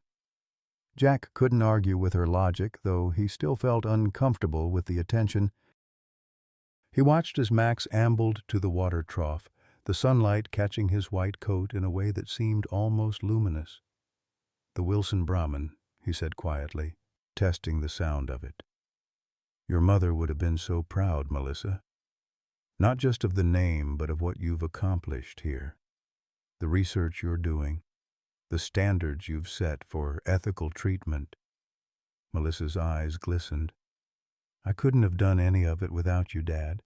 Without your stubbornness in keeping Max and fighting for what was right. She smiled through threatening tears. Mom always said you were the most honorable man she'd ever known. This past year proved how right she was. Their moment was interrupted by Sarah calling from the gate. Hate to break this up, but Harold's ready for the program review meeting, and the new interns are waiting for their orientation tour. Duty calls, Melissa sighed, giving Max a final pat before heading toward the gate. Coming, Dad? Jack shook his head. You go ahead. I'll join you in a bit. Just want a few minutes here first. After they departed, Jack settled on the wooden bench again, Max wandering over to stand beside him in companionable silence. Together, they gazed across the transformed landscape of Lone Star Ranch. The new research buildings blending harmoniously with the traditional structures, the specialized pastures where Max's offspring grazed, the bustling activity of a place that had found new purpose. Quite a change from when it was just you and me, huh? Jack said to the bull, who huffed softly in response. In the distance, Jack could see Melissa conducting the tour for the new interns, her confident gestures and engaged expression reminding him powerfully of Emma. His daughter had blossomed in her role here, combining scientific rigor with genuine compassion in a way that set the tone for the entire program. The official USDA sign at the entrance road read, Lone Star Research Station, home of the Wilson Brahman Development Program. But beneath it, the original hand-carved wood sign remained, Lone Star Ranch, Est, 1937. Past and future, coexisting in a way Jack never could have imagined a year ago. Max nudged Jack's shoulder gently, pulling him from his reflections. The bull's dark eyes held what Jack had come to recognize as impatience. It was time for their morning walk, a routine that had remained unchanged despite all the transformations around them. All right, Jack chuckled, rising from the bench.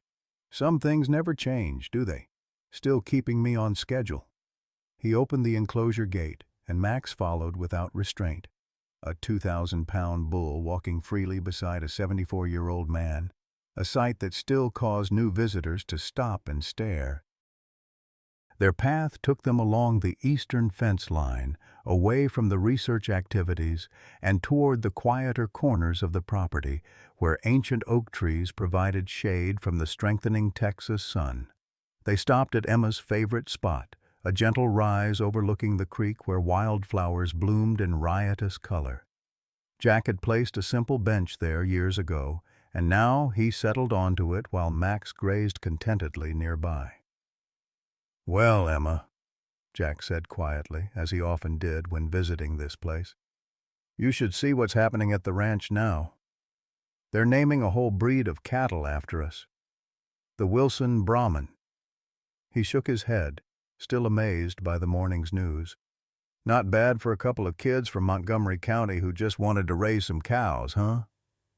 The breeze rustled through the oak leaves, a sound that had always reminded Jack of his wife's gentle laughter.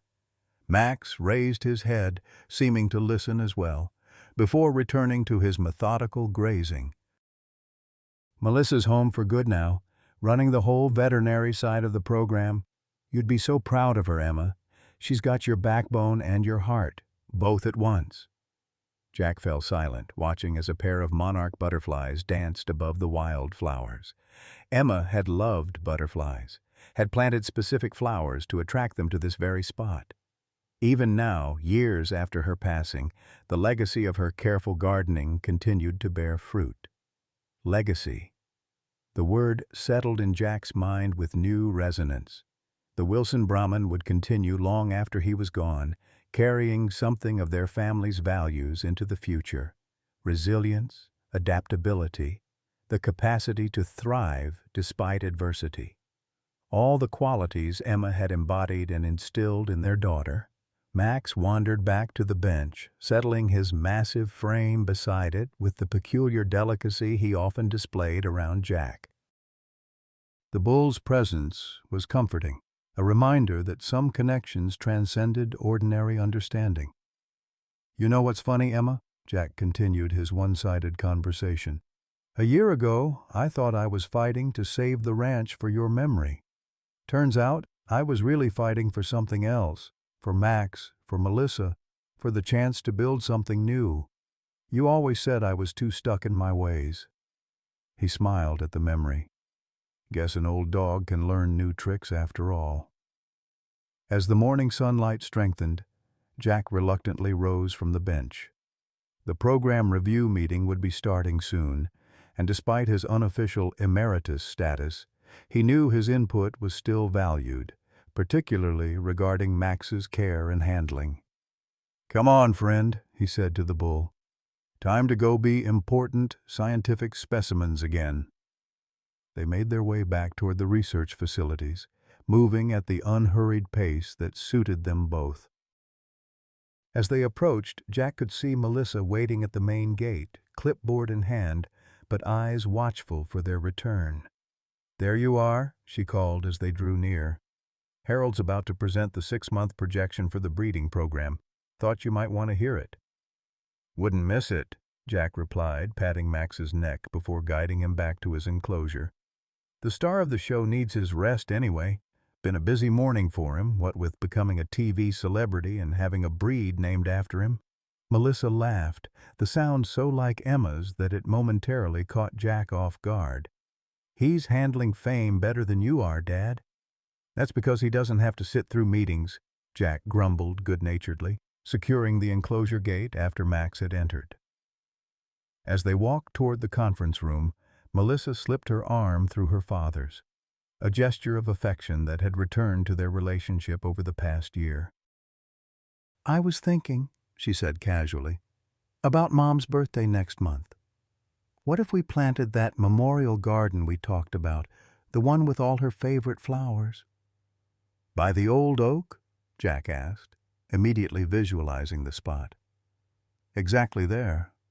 We could put in some benches, make it a place where people could sit and enjoy the view she loved so much."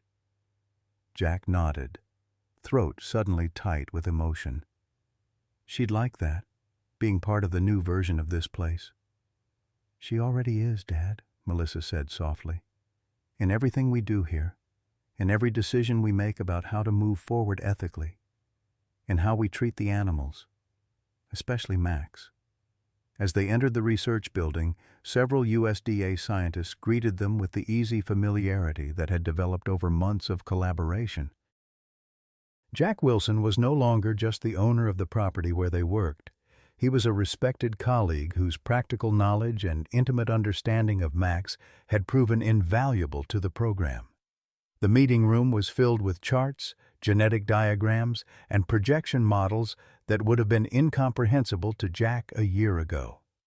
Now, he followed the technical discussions with growing comprehension, asking questions that reflected his self-education in the field. "The Wilson-Brahman line shows particular promise for drought-resistant ranching," Sinclair was explaining, pointing to data on feed conversion ratios. "Initial projections suggest a 30% reduction in water requirements without sacrificing meat quality or animal welfare.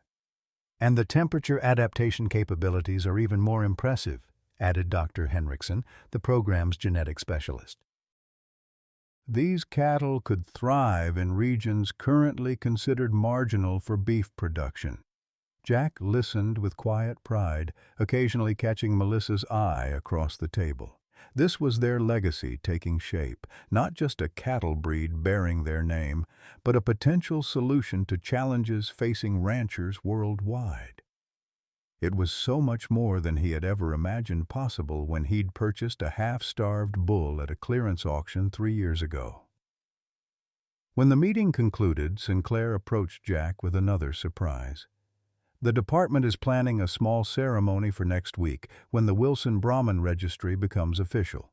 Nothing elaborate, just a few photographs, some remarks from the Secretary of Agriculture.